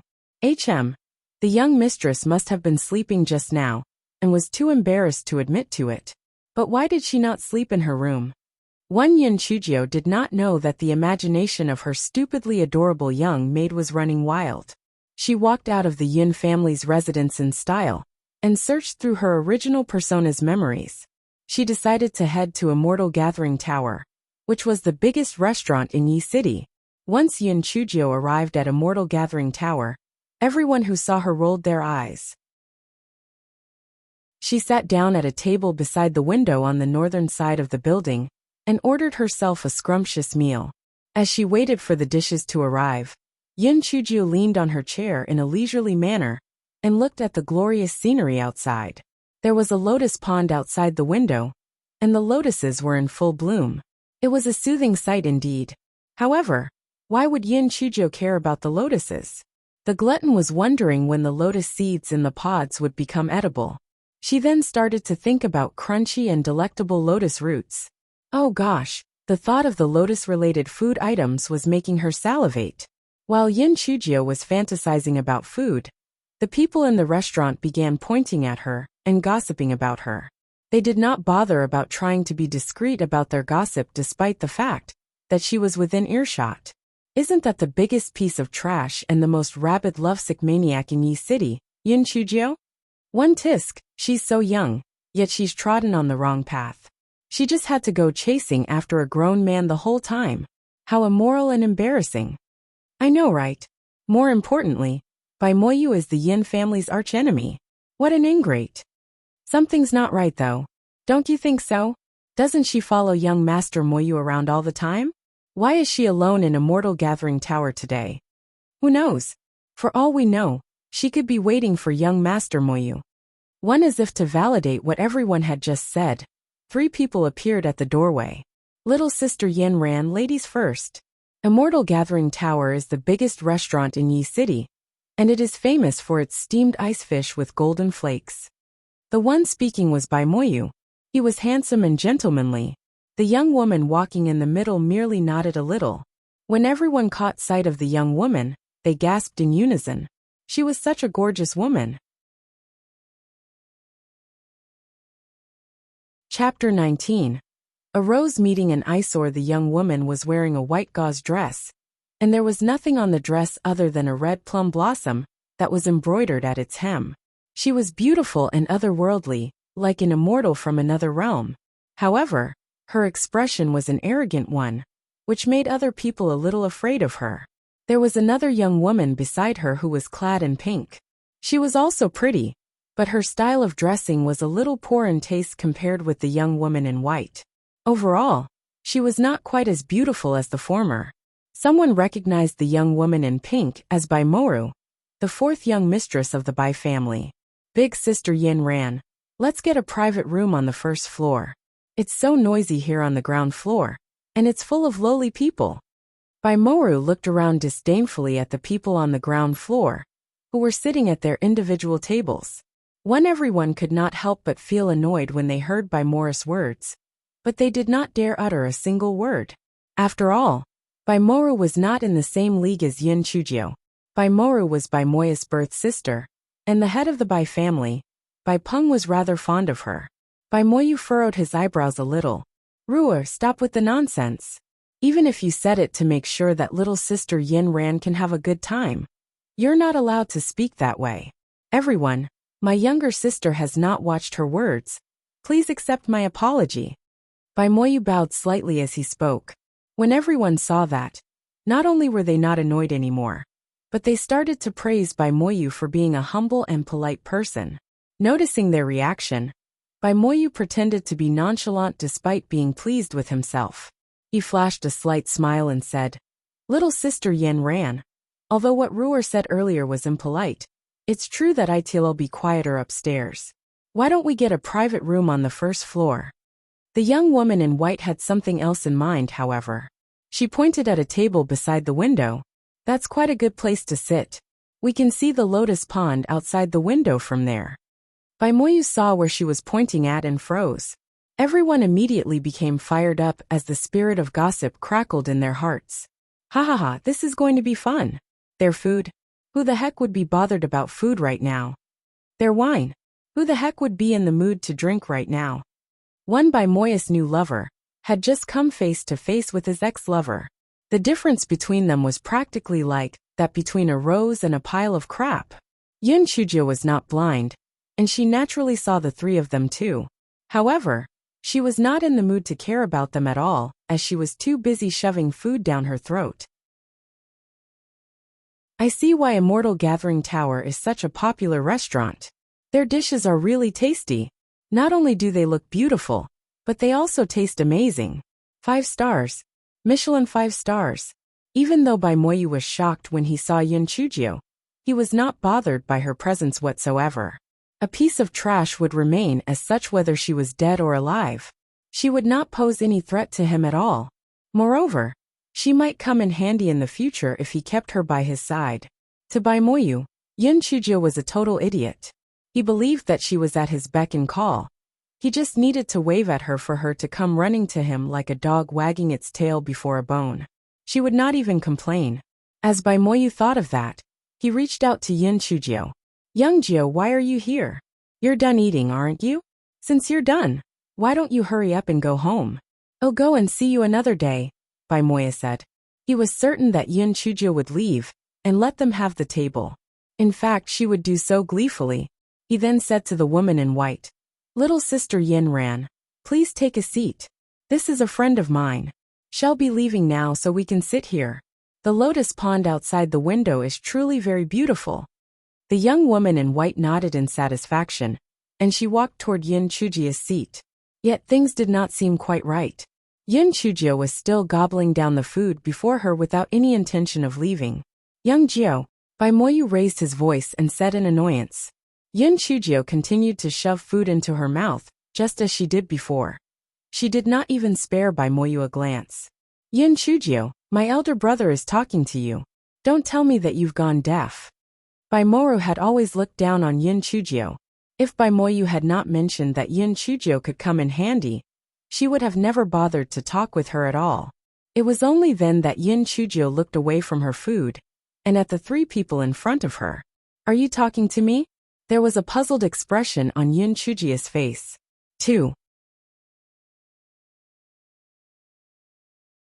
Chapter 20. Who do you think you are? Nonsense.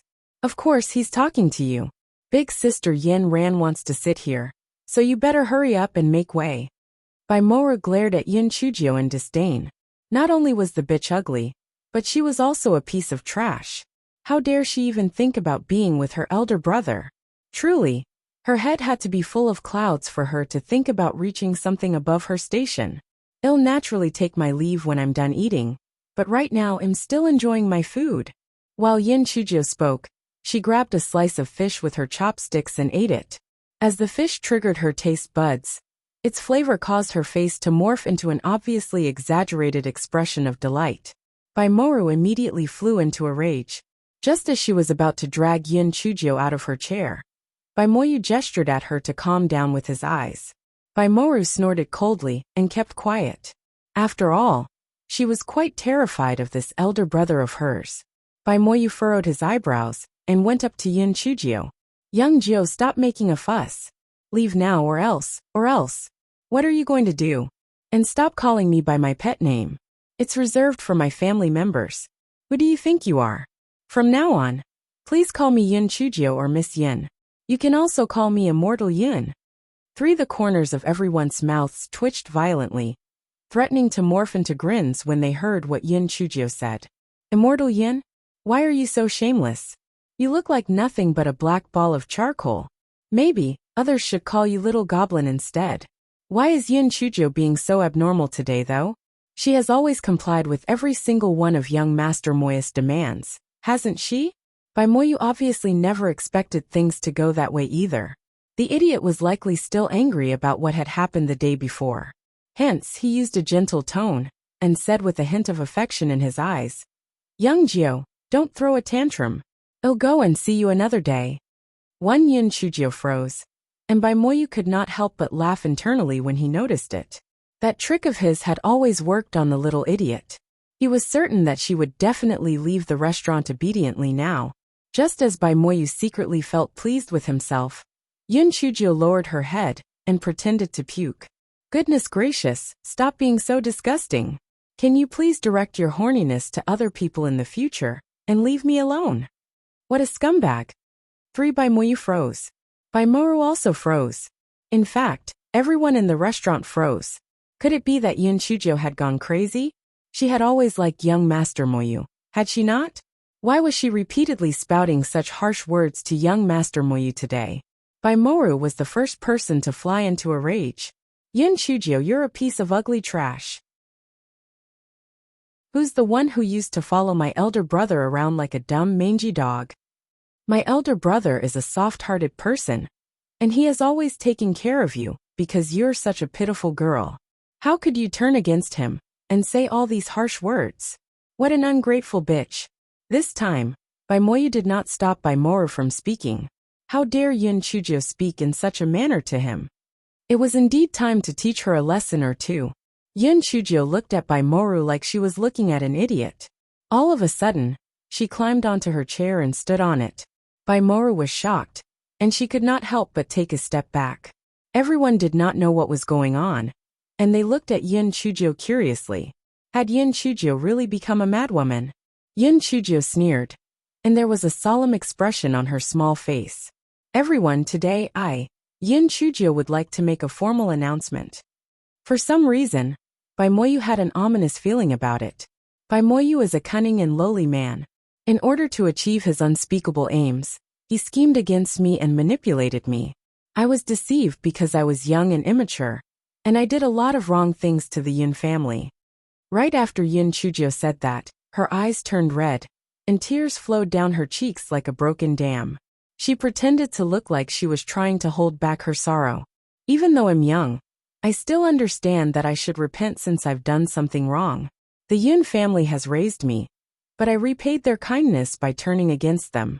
I feel very bad about that, and I regret it very much. I have decided that I will atone for my sins and become a changed person from now on. Starting from today, this scumbag, Bai Moyu, is nothing but my nemesis. He will forever be my enemy. Once Yun Chujio was done speaking, she hopped down from the chair and dashed out of a mortal gathering tower with her face covered. For there was a dumbfounded expression on everyone's faces. Chapter 21. Who's paying for the meal? One in everyone's eyes. Yun Chujio ran off in a panic because she was overwhelmed with grief. All of them looked at Bai Moyu, and their gazes were rather thought-provoking. Their eyes also shone with a desire for gossip. Oh my gosh, Yun Chujio just divulged a huge amount of information. A purpose that mustn't be known? Everyone knew that the Bai family and Yun family were enemies. So young Master Moyu definitely had a desire to know something, or do something through Yun Chujio. We previously thought that Yun Chujio was the one who hung around young Master Moyu. But now, it turns out that young Master Moyu is the one who's been playing dirty tricks. Oh my goodness, how could he involve an orphan girl in his schemes? How diabolical. They then recalled what happened earlier in the day. Yun Chujio had obviously stated that she was not done eating, but young Master Moyu forced her to leave. It was completely different from what Bai Moyu described. That was not Bai Moyu taking care of Yun Chujio. It was clearly Bai Moyu taking advantage of Yun Chujio. At that moment, a waiter from Immortal Gathering Tower suddenly shouted, "Ah, that Yun Chujio didn't pay. She ordered all of our restaurant's signature dishes, and they cost a few dozen taels of silver." The waiter could not help but switch his attention to Bai Moyu. Yun Chujio's departure had a lot to do with him, so he could only get the money from him. Young Master Moyu, about that. The waiter was very smart. He did not ask for money, but he also did not finish his sentence. Bai Moyu was extremely angry right then. Why did that stupid Yun Chujio suddenly say those things? Who taught her to do something like that? He was worried about Su Yamren's possible reactions. Hence he had to pay attention to her. If it had not been because of that, Bai Moyu would have chased after Chu Yunjio to ask her just what was going on. Bai Moyu glared at the waiter. That piece of trash is the one who ate all of this food. What does it have to do with my brother? Scram. At this point in time, the onlookers really wanted to mock the Bai siblings, but they did not dare do so loudly. Nevertheless, their gazes were brimming with scorn, fully conveying their intention to mock the siblings. Just now, Bai Moyu rambled on about how young Master Moyu took care of Yun Chujio. Now when it's time to pay for her meal, this Bai Moyu is quick to say that they have nothing to do with her. It looks like what Yun Chujio said was true. Young Master Moyu was using Yun Chujio. Moyu, stop this nonsense. Waiter, you'll pay for Yun Chujio's meal. Hurry up and clean the table. Bai Moyu felt incredibly gloomy, but he did not show it on his face. Instead, he made himself look like a generous person. Cousin, my mood is ruined. Let's go back home. Su Yanran snorted coldly. She did not care about Bai Moyu's reaction, and just proceeded straight to the entrance. Bai Moyu frowned a little, and a slight spark of displeasure shone briefly in his eyes.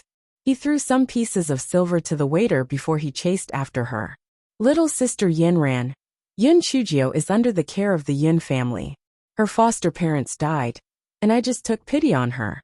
I did not expect her to misunderstand my intentions and continue bothering me.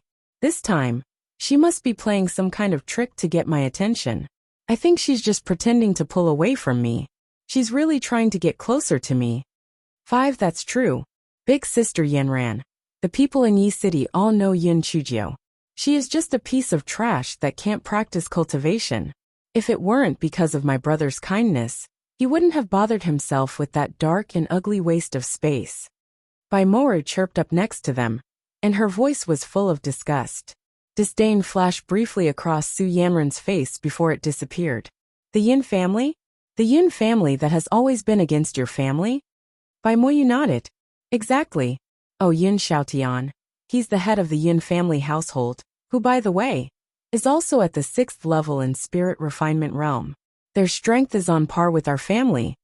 Su Yanran now had scorn on her face, but her look of contempt was barely noticeable. He is just at the 6th level in spirit refinement realm, and he can only rule over a small place like Yi City. In Towering Cloud City, he would only be considered to be of average strength. Bai Moyu smiled and said, Towering Cloud City is the capital, so it's only natural that plenty of talented people are gathered there. Bai Moru also spoke up by the side to curry favor. Big sister Yanran, you're right. Even though you're just a year older than I am, you're already at the 5th level in spirit refinement realm. I'm so jealous. Chapter 22. Su Yanran. Once the Bai siblings flattered Su Yanran, she felt that her ruffled feathers had been smoothed over. Cousin, little sister Moru, you don't have to look down on yourselves. You're both already very amazing to be at the level you are in a small place like Yi City. When Bai Moyu heard what Su Yanran said, his expression froze for a moment, and he felt slightly unhappy. If it were not for the fact that he had something to ask of Su Yanran who was in front of him, he would have left in anger a long time ago. Su Yanran was the daughter of Bai Shuyan, Bai Moya's aunt. The Su family was a big family in Towering Cloud City, the capital of Donghua Nation. Back then, Bai Shuyan had used a lot of methods before she could finally marry into the Su family. Bai Moyu secretly sent a signal to Bai Moru through his gaze, and she understood what he wanted. She then started to butter up to Su Yanran. Big sister Yanran, you've got a point there. Yi City is really too small. I heard that the Falling Clouds sect will begin its decadal recruitment of disciples soon. I wonder if you have any connections that might help a person get in. Su Yanran looked even more arrogant than before. The Falling Clouds sect has always posed strict requirements when it comes to their recruitment. You will need a referrer for registration alone, and the requirements for getting in will be even higher. Ah, is that how it is? Then my brother and I won't be able to even register. Bai Moru deliberately spoke with a disappointed voice. Su Yanran smiled proudly. If we're talking about other people, then there would be no way for them to get in. But my grandaunt is an elder in the Falling Clouds sect, and she loves me the most. So if I refer someone to her, forget about getting the rights for registration. It won't even be a problem for me to get that person into the sect.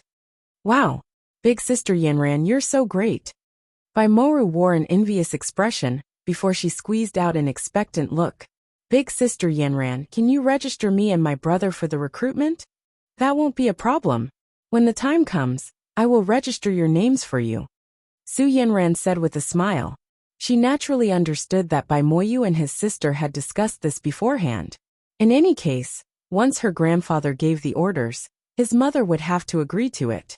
If that was the case, she might as well go with the flow and have these siblings be in her debt. Besides, their affinities were not bad.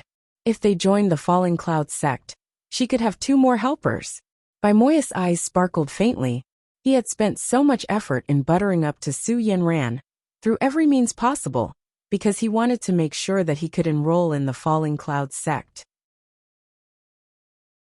As long as he could get into the sect, it would not be impossible for him to reach Spirit Being Realm, based on his affinity. Bai Moyu and his sister became more attentive to Su Yanran after their wish was fulfilled. Big sister Yanran, I know that our mood was ruined by that piece of trash in Immortal Gathering Tower earlier. So let's go to Leisurely House. It's not as famous as Immortal Gathering Tower, but the decor there is quite elegant, Bai Moru said in a fawning tone. Su Yanran pretended to be reserved and nodded. The 3 of them then went to Leisurely House, which was located 2 streets away. Young Master Moyu, ladies, please head to the private room on the 1st floor. A waiter saw them, and he came forward with a hospitable attitude.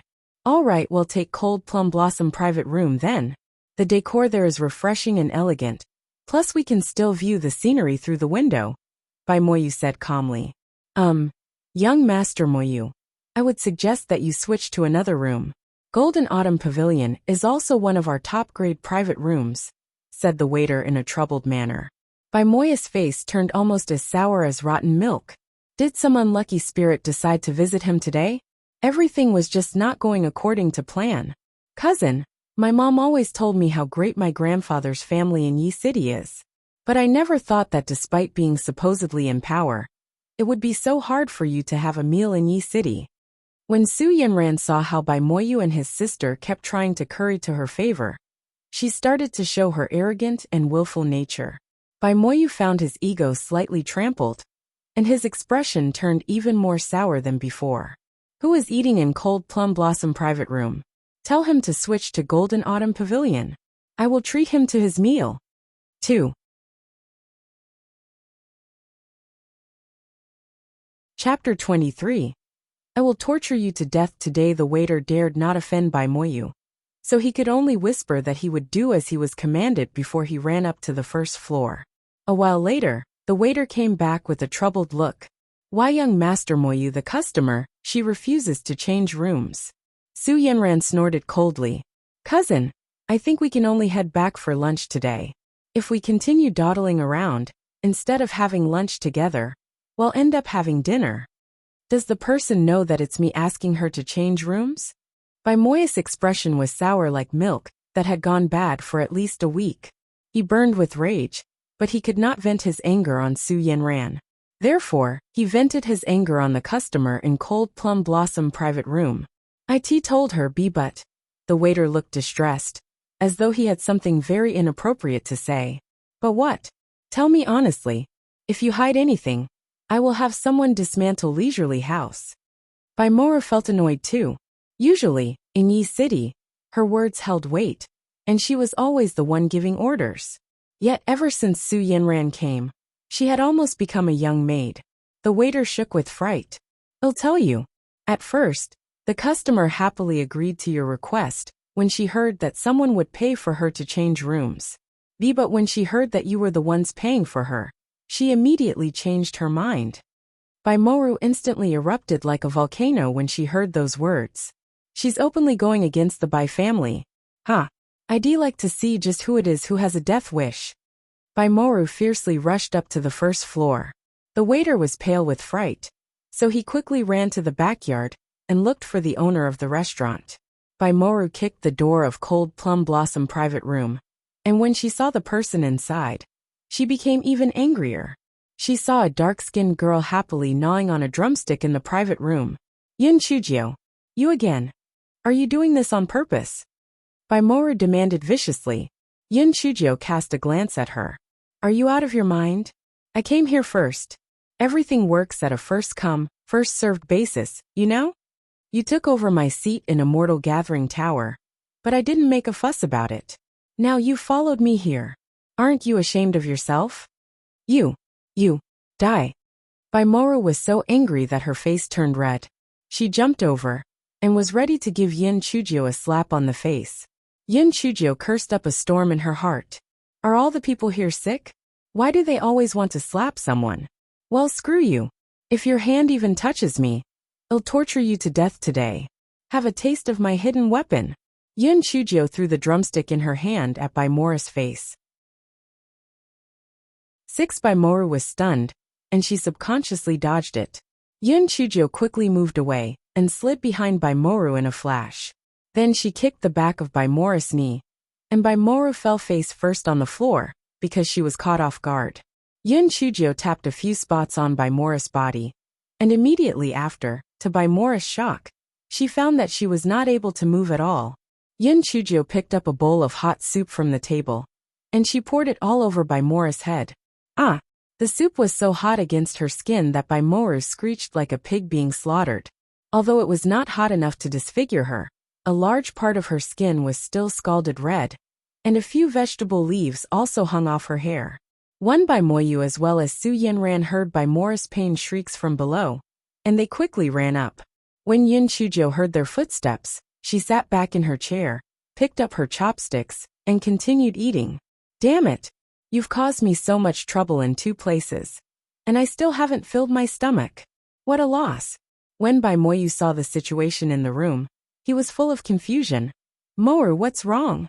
Brother, save me. Save me, please. The bitch must have used some kind of unknown dark arts. I couldn't move anymore after she tapped a few spots on my body. Baimoru screamed hysterically. Chapter 24. If I say no? Baimoyu stepped toward Baimoru and wanted to help her up, but Baimoru could not even stand. Her body was as stiff as a corpse. Baimoyu had intended to let Su Yunran take care of Baimoru, but he never thought that Su Yunran would move back in disgust. She must have found the thought of helping Baimoru incredibly disgusting, because she even moved outside the room. So, Baimoyu could only let Baimoru lean on him. Yin Chujio, what have you done? Hurry up and treat Moro, or else I won't spare you. Yin Chujio bared her teeth. Baimoyu, do you have a few screws loose in your head? Baimoru obviously fell down because of her bad eyesight, and she even made my soup bowl topple over. I should be the one who exacting revenge. Besides, I'm famous for being a piece of trash. How would I have the ability to send her sprawling on the ground? Baimoyu had doubts about the situation too. Indeed, Yin Chujio had no spiritual energy, and Moru was at the 3rd level in spirit refinement realm. There was no reason for Yin Chujio to defeat his sister. Brother, do you believe me or that wench? Baimoru shouted with a quivering voice. She was now angry and terrified. Aside from her face, she could not sense her other body parts at that moment. After Baimoyu heard what Baimoru said, he glared at Yin Chujio with a dark look. Yin Chujio, I'll give you one last chance. Treat Moru immediately and kneel down to apologize to her. Yin Chujio put down her chopsticks and smiled faintly. And if I say no? Baimoyu was stunned. He had never seen Yin Chujio behave in such a way. His impression of Yin Chujio was that she was a gloomy, cowardly, and foolish waste of space. Yet, even though the person in front of him did not have a change in appearance, her overall presence made it seem as if she had changed into another person. She was now like a sharp sword that could be unsheathed at any moment. Baimoyu shook his head. The anger must be messing with my head. She's clearly a sorry excuse of a human being without any spiritual energy. That old Yin Xiaotian must have given her some poison or hidden weapons. If you don't do as I say, don't blame me for being merciless and disregarding our relationship. I'll tie you up and go to that old Yin Xiaotian to ask for the antidote in exchange for you. Slap. Slap. Yin Chujio viciously smacked Baimoyu twice in the face. I don't care if you talk about me, but how dare you talk trash about my new grandpa? You're asking for death. Here are 2 reasons why Baimoyu was slapped by Yin Chujio. He did not expect Yin Chujio to be that fast. He was holding Baimoru. Yin Chujio had used up all of her strength to deliver those 2 slaps, which was why they delivered so much force that Baimoyu practically saw stars. For a period of time, he did not manage to register what had just happened. Yin Chujio cast a glance at Su Yunran, who was still outside, and took the opportunity to grab something from Baimoyu and Baimoru's waists. It was their money pouches. Once she grabbed those items, she jumped down from the window of the private room. The instant Yin Chujio landed on the ground, she started to cry and wail. Arg! Murderer! Help me! That scumbag! Baimoyu is trying to kill me to silence me. Help! Help! That bastard Baimoyu wants to kill me, because I revealed his true colors in a mortal gathering tower. Yin Chujio kept running with her short legs while shouting at the top of her lungs. Everyone on the street looked incredibly stupefied, and a second later, they turned into gossip mongers and started to discuss the matter with gusto. Oh gosh, I never knew that young Master Moyu was someone like that. You really can't judge a book by its cover, huh? You don't say. I always thought that Yin Chujio was the one bothering him. However, at the end of the day, he was just trying to take advantage of Yin Chujio. Now that he's done using her, he actually wants to kill her to silence her? How despicable. Exactly.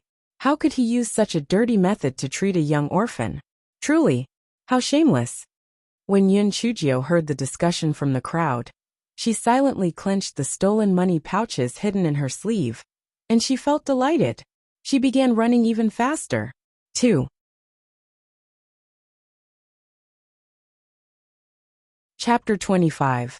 Doing a great job. Yin Chujio ran back happily to the Yin residence, and she was so happy that she could not even hide the smile on her face. Thank you for your hard work. Go and get yourself some tea. Yin Chujio passed a small chunk of silver to the guards and skipped happily into the courtyard. Both the guards thanked her repeatedly while they thought, is the ninth young mistress possessed or something? She has given us money for 2 straight days, and she's even been very generous with the amount. When one of the guards noticed that Yin Chujio had walked away, he whispered, Luo Fan, the ninth young mistress has been behaving strangely ever since she returned yesterday. Zhang Yuan told me that yesterday, the ninth young mistress even beat up the second young master. What? The ninth young mistress beat up the second young master? How is that possible? I thought that the ninth young mistress isn't able to practice cultivation? The eyes of the guard named Luo Fan were wide open, and he thought that he had to be hearing things. It's true. Zhang Yuan's not the only one who saw it. Many people in the residence saw it too. The ninth young mistress told us not to talk about it. She asked us to say that the second young master fell down on his own. Lu Dong, based on what you're saying, are you telling me that the ninth young mistress has been hiding her skills all this while? Luo Fan still found Lu Dong's words unbelievable. Who knows? We just need to mind our own business and not offend the ninth young mistress. I heard that the second young master screamed horrifically like a pig being led to slaughter. Lu Dong could not help but tremble for a moment. While both of them gossiped about this softly, Yin Chujio had skipped happily to the spot outside Yin Xiaoshan's courtyard. Grandpa! Grandpa! Young Jiao is here to visit you. Yin Chujio started to shout even when she was still far away. The corners of Yin Xiaoshan's lips twitched. Aren't the changes in young Jiao a bit too much? She was a quiet girl last time, but now, she's as energetic as a bunny. Come in. Yin Chujio skipped happily into the house and proudly said, Grandpa, I did a great job today. Oh, what is it? Yin Xiaotian tossed the question out casually, without giving it much thought. He did not think Yin Chujio could do anything amazing. I revealed Slee Bag by Moya's true colors, and I even poured hot soup on by Mora's face. Hee. You'll never guess just how pathetic she looked at that time. What? You fool. You've caused a mess. Bai Moyu is at the 4th level in Spirit Refinement Realm, and Bai Moru is at the 3rd level in Spirit Refinement Realm. If you really annoy them, what would happen to you if they injure you? Yin Xiaotian shouted. Yin Chujio was stunned for a moment, but immediately after, warmth filled her heart. My newfound grandfather keeps worrying about my safety, huh? Grandpa, don't worry. I know my limits. I tapped a few of Bai Mora's acupuncture points, and she's currently as stiff as a block of wood. Grandpa, when the Bai family comes over, I'll handle them. And I promise you, I'll crush their ego. Ha ha ha. Yin Chujio then narrated the entire process with wild gestures. Yin Xiaotian could not help but sigh when he saw how lively Yin Chujio's face was. It was no wonder why there were now rumors circulating around, saying that she had been enlightened overnight and become very knowledgeable. Be that as it may, young Jiao had changed too much. The previous young Jiao would not be able to think of so many dirty tricks, as well as schemes, even if someone held a knife over her throat and forced her to come up with them. After the mess Yin Chujio created, the rumors of young Jiao in Yi City could start to change. 2. I thought that the acupuncture points you sealed would be automatically unsealed 4 hours later. Still, when Yin Xiaotian saw how lively Yin Chujio was, he was finally able to relax. That depends on the strength and technique. The acupuncture points I sealed on by Moru will only be unsealed after 3 days at least. Grandpa, it's time for us to empty the Bai family's pockets. After we cheat them of their money, we can share it among ourselves. Let's not give it to anyone else. Yin Chujio tried to butter up her grandfather. Humph. You rascal. You make me sound like I'm some money-hungry madman. Ahem, then let's do an 80-20 split. I'll take 8/10 of the money we're going to steal from them, and you can take 2/10. After all, you don't use that much money since you're young. 14 Yin Chujio found herself speechless. 2.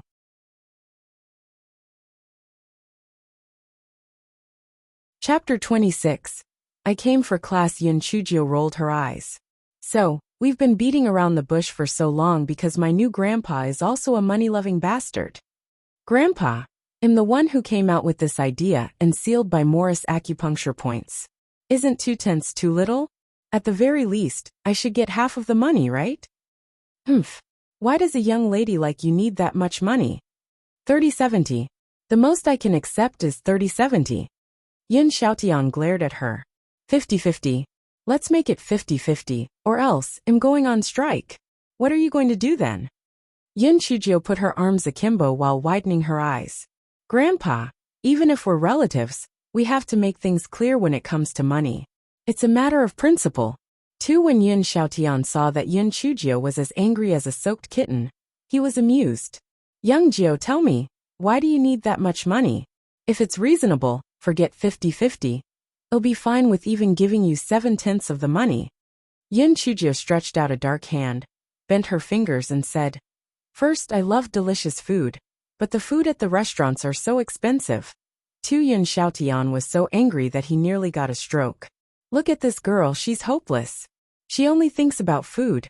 When Yin Xiaotian was about to scold Yin Chujio gave a mischievous smile and said, Second, I need to buy you gifts since you treated me so well, Grandpa. I want to show you my respect. You won't like it if I give you junk, right? Yin Xiaoshan's anger instantly disappeared, and he felt so happy he was at cloud 9. If he did not hold back, he might have started laughing out loud in satisfaction.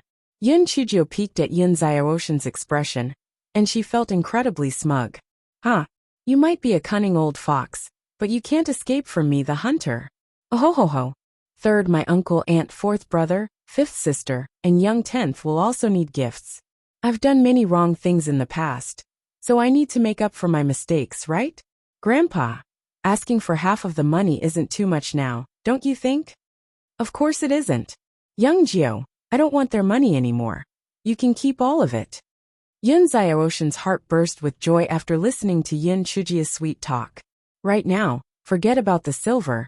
He would not hesitate in offering his life if Yin Chujio wanted it now. Grandpa, that won't do. I'm still young, and it wouldn't be good if I don't control my spending. You can keep the other half for me. When I get married, you can use it for my dowry. Yin Chujio grinned and said impishly. Yin Xiaotian laughed at Yin Chujio's sweet words. All right. Then, I'll keep it for you first. Once you find your ideal husband, all of this will become your dowry. Yin Chujio continued acting like a spoiled but cute princess for a little while longer before she skipped off to look for Yin Chu. And while she scampered off, she started making sarcastic quips in her heart. You think this is easy for me? My original persona made too many mistakes, and I have to seize every opportunity to clear my name. Now my new grandpa is basically on my side now, so I have to go to my eldest uncle's house to get his affection. When Yin Chujio frolicked all the way to Yin Chua's courtyard, she learned that Yin Chu had gone to her classes. It was only at that moment that Yin Chujio suddenly remembered that the Yin family had a cultivation hall. Aside from emergency matters in the family or resting days, all young members in the Yin family must attend classes in the cultivation hall.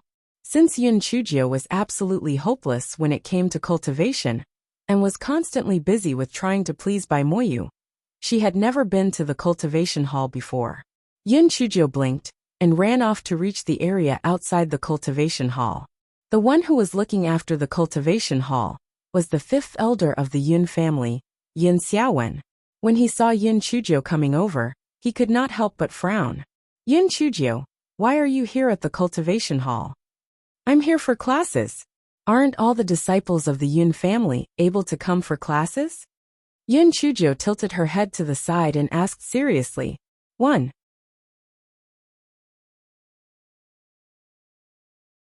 Chapter 27.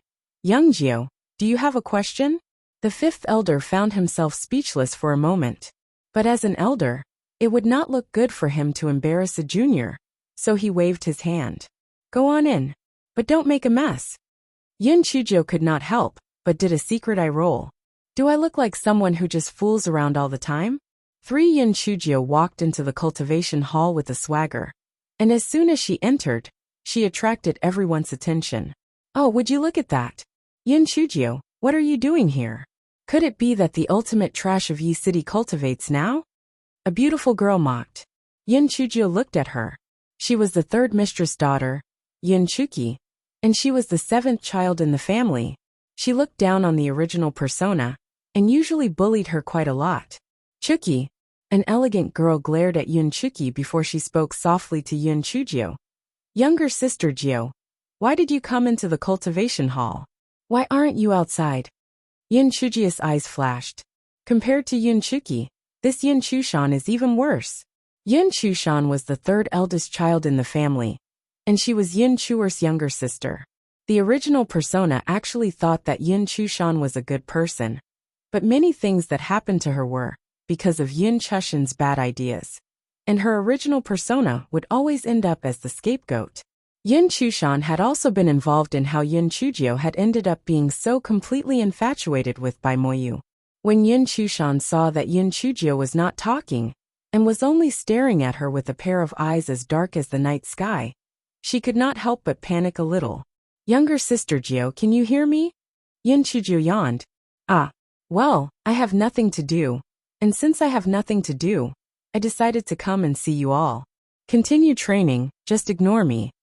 Who do you think you are? You came to see us. Why would we need trash like you to see us? Third sister, just ignore her. Yin Chuki glared at Yin Chujio angrily, and dragged Yin Chushan to the side. Yin Chujio pouted and got close to Yin Chu, who was meditating and training. My dearest fifth sister, I'm here. Yin Chu's eyelids twitched slightly. Since you're here, just sit down and behave. The fourth elder will teach us in a while.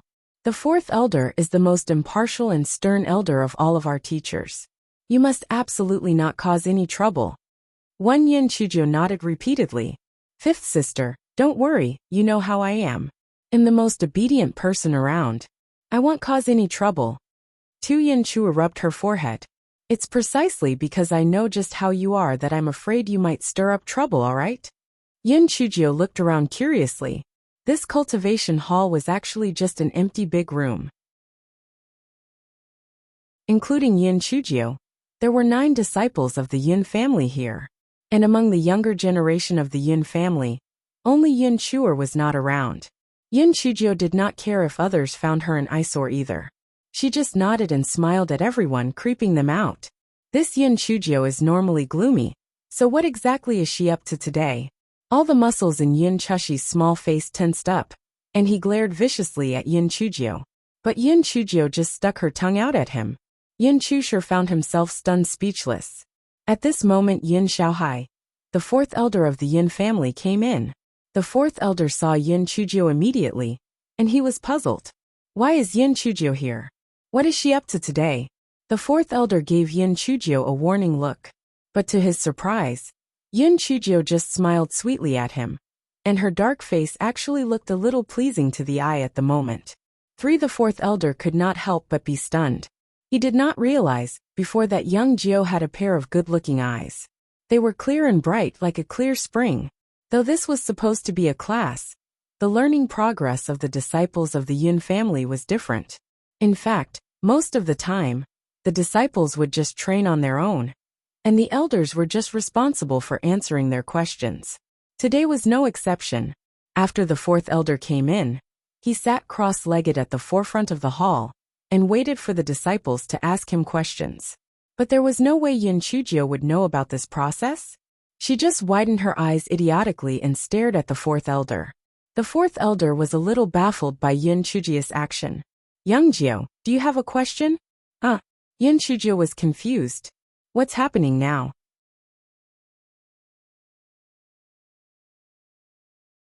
Chapter 28. The Bai family came to their residence. Yin Chuki pouted. Fourth elder, this Yin Chujio is just a piece of garbage that can't cultivate. What questions could she have? The fourth elder snorted coldly, and it was clear that he was displeased. Yin Chuki shut up in embarrassment, but decided to direct her anger instead at Yin Chujio by glaring at her. Yin Chujio shrugged. You're blaming me? It's your fault for running your mouth off. You know? Since you don't have any questions, just cultivate, rest well. The fourth elder originally wanted to tell her to train well, but when he remembered that Yin Chujio could not practice cultivation, he forced himself to say rest instead of cultivate. Yin Chujio raised a little dark hand. Fourth elder, I have a question. In addition to the 5 elements, gold, wood, fire, and earth, are there any other elements? 2 No. The fourth elder frowned. What an easy question. Doesn't Yin Chujio know the answer to this? Truly, she's ignorant and incompetent. 2 disdainful snickers rose around her. One was from Yin Chuki, and the other was obviously from that little imp, Yin Chusher.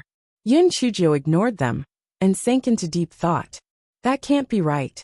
She had clearly absorbed dozens of purple light balls, and they were definitely not one of the 5 elements. Yin Chujio could not understand what was going on, so she decided to just cross her legs, close her eyes, and sense the spiritual energy around her. Yin Chujio looked like she was sleeping in the eyes of the other people. The fourth elder shook his head. This child's life can be considered ruined now. If she behaves, the family can provide for her, and she won't have to worry about anything. But if she continues to have ties with Bai Moyu, her life will end in tragedy. After 4 hours, the fourth elder announced the end of today's training and strode out. Yin Chujio stretched, rubbed her eyes, and hugged Yin Chua's arm. Fifth sister, let's go. I'll go to your place for dinner today. I want to eat braised fish with brown sauce, dry braised pork ribs, braised lamb with soy sauce. Yin Chusher glared at Yin Chujio fiercely. Yin Chujio, what mischief are you cooking up exactly? If you want to eat, go back to your own residence to eat. Yin Chujio rolled her eyes. Ah, you're so not cute. When Yin Chujio was about to speak, Butler Ji rushed over hastily and said, "And ninth young mistress, the head of household asked you to go to the entrance. The Bai family is here." Yin Chujio's eyes lit up, and she let go of Yin Chua's arm while she spoke excitedly. "Butler Ji, come. Let's go together." Yin Chujio walked briskly with her short legs, and like the wind, she dashed off while dragging Butler Ji off by the sleeve. 1. Tizke. Young Jio just dumped and forgot about you when she heard that Bai family came over. Fifth sister. Seriously, she's really not worthy of your time, Yin Chuki said in a mystifying tone. Yin Chu cast Yin Chuki an indifferent look. We're all sisters. There shouldn't be any talk about whether anyone is worth anyone's time. Yin Chusher was standing at the side, and he clenched his fists. Yin Chujio. Yesterday, she said she wanted to turn over a new leaf, and she made a mistake again today. How despicable. Yin Chusher was so angry that his small face turned red. Elder sister, I told you that Yin Chujio will never change. If you don't believe it, I'll go and see what evil deed she did this time. Yin Chusher then rushed out, and Yin Chu quickly followed behind him. The others looked at each other, and each harbored their own thoughts as they followed them out of the hall. Butler Ji looked at Yin Chujio, who moved ecstatically beside him, and could not help but wonder. Why is the ninth young mistress so fast? This speed is about the same as those at the 3rd level in spirit refinement realm. How is this possible? Yin Chujio ran to the entrance. When the 2 guards at the entrance saw Yin Chujio coming out, they quickly came over to serve her. Ninth young mistress, you're here. Ninth young mistress, do you need us to drive them away? Once you give your order, we will immediately take action. 2.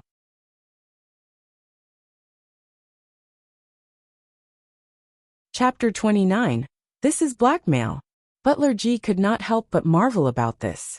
He knew these servants. Although they never said anything outright, they looked down on the ninth young mistress in their hearts. Why were these guards so attentive now? How strange. Yin Chujio straightened her petite body, and she waved her hand. All right, you 2 did well. Go to the back. Yes, milady. The 2 guards stepped back happily. Looks like the ninth young mistress was very pleased with their performance. We might get even more money from her later. 4 servants carried a soft couch, and thereby Moru laid, like a dead fish. When she saw Yin Chujio come out, she started shouting shrilly. Yin Chujio, you bastard! Pass me the antidote now, or I'll have my brother kill you. Yo, Bai Moru, what's the matter with you? Did karma strike so soon? Bai Moyu bullied me, because I was young and immature, and tried to harm me multiple times. At noon, he even tried to kill me. Did the karma from all his bad deeds land on you instead? Tisk tsk. Bai Moru, as the younger sister, It's only natural that you atone for your big brother's sins, right? Why did you come all the way to make a ruckus at the Yin residence? Yin Chujio looked very puzzled, and she did not care that her words had caused a stir of gossip among the onlookers. Yin Chujio, stop lying. You're just full of baloney. It's you who did this to me. Baimoru was so angry that she almost passed out. After they returned to the Bai residence, Baimoru asked for a physician, but he could not figure out just why Baimoru ended up this way. In the end, they could only suspect that Yin Chujio had poisoned Baimoru, which was why Baimoru brought Baimoru to Yin Chujio to settle this matter. Baimoru, lightning strikes those who spew nonsense, you know? Who can prove that I was the one who did this to you? You're at the 3rd level in spirit refinement realm, and am trash that can't even practice cultivation. How could I have possibly harmed you? 3. My brother and cousin sister can prove it. You are the wench who did this to me. Baimoru said through gritted teeth. Baimoru, are you kidding me? The 2 people you just mentioned are on your side. It's only natural that they will support you. But it's different for me. A lot of guests in Immortal Gathering Tower and Leisurely House saw you bullying me, just so you know. When Yin Chujio said this, her eyes turned red-rimmed, and her body trembled slightly. I was eating at Immortal Gathering Tower, but you chased me away, so I ran to Leisurely House to eat. And you went there to kill me. I could only jump down from the 1st floor to escape. Aren't I just pitiful? Fortunately, I'm thin, or I would have definitely hurt myself from the fall. Boo-hoo. You're both total bullies. Now you even came to the Yun residence to smear my name and blackmail me. My fellow countrymen, your eyes are all clear. Tell me, don't you think the Bai residents are bullies? For there were indeed some people in the crowd who were at Immortal Gathering Tower and Leisurely House for food at the time of the accident. When they heard Yin Chujio's words, they could not help but become indignant, and they hit their chests to verify her words. Yes, what the 9th young mistress said is true. She was eating at Immortal Gathering Tower, but was chased away by young Master Moyu. Yes, exactly. When we were at Leisurely House, young Master Moyu tried to force the 9th young mistress to move to another private room. And later, the 9th young mistress was forced to jump out of the building. Yes, I heard it too.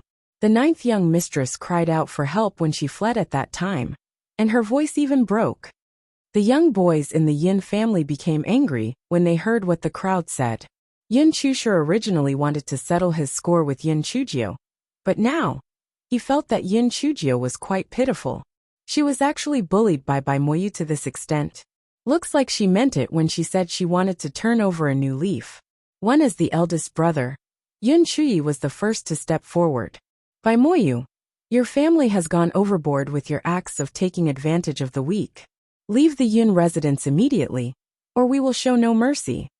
Yes, hurry up and go. If you dare to bully young Jiu again, we will not spare you. The others also spoke up. You're tuning in to the Li Mei's Wuxia Whispers YouTube channel. We're so grateful for your support, and don't forget to subscribe to join us on this incredible journey through captivating stories. Your generosity through donations truly makes a world of difference, as it's the primary source of revenue that allows me to expand and enhance this channel for you. Thank you from the bottom of my heart for being a part of this adventure.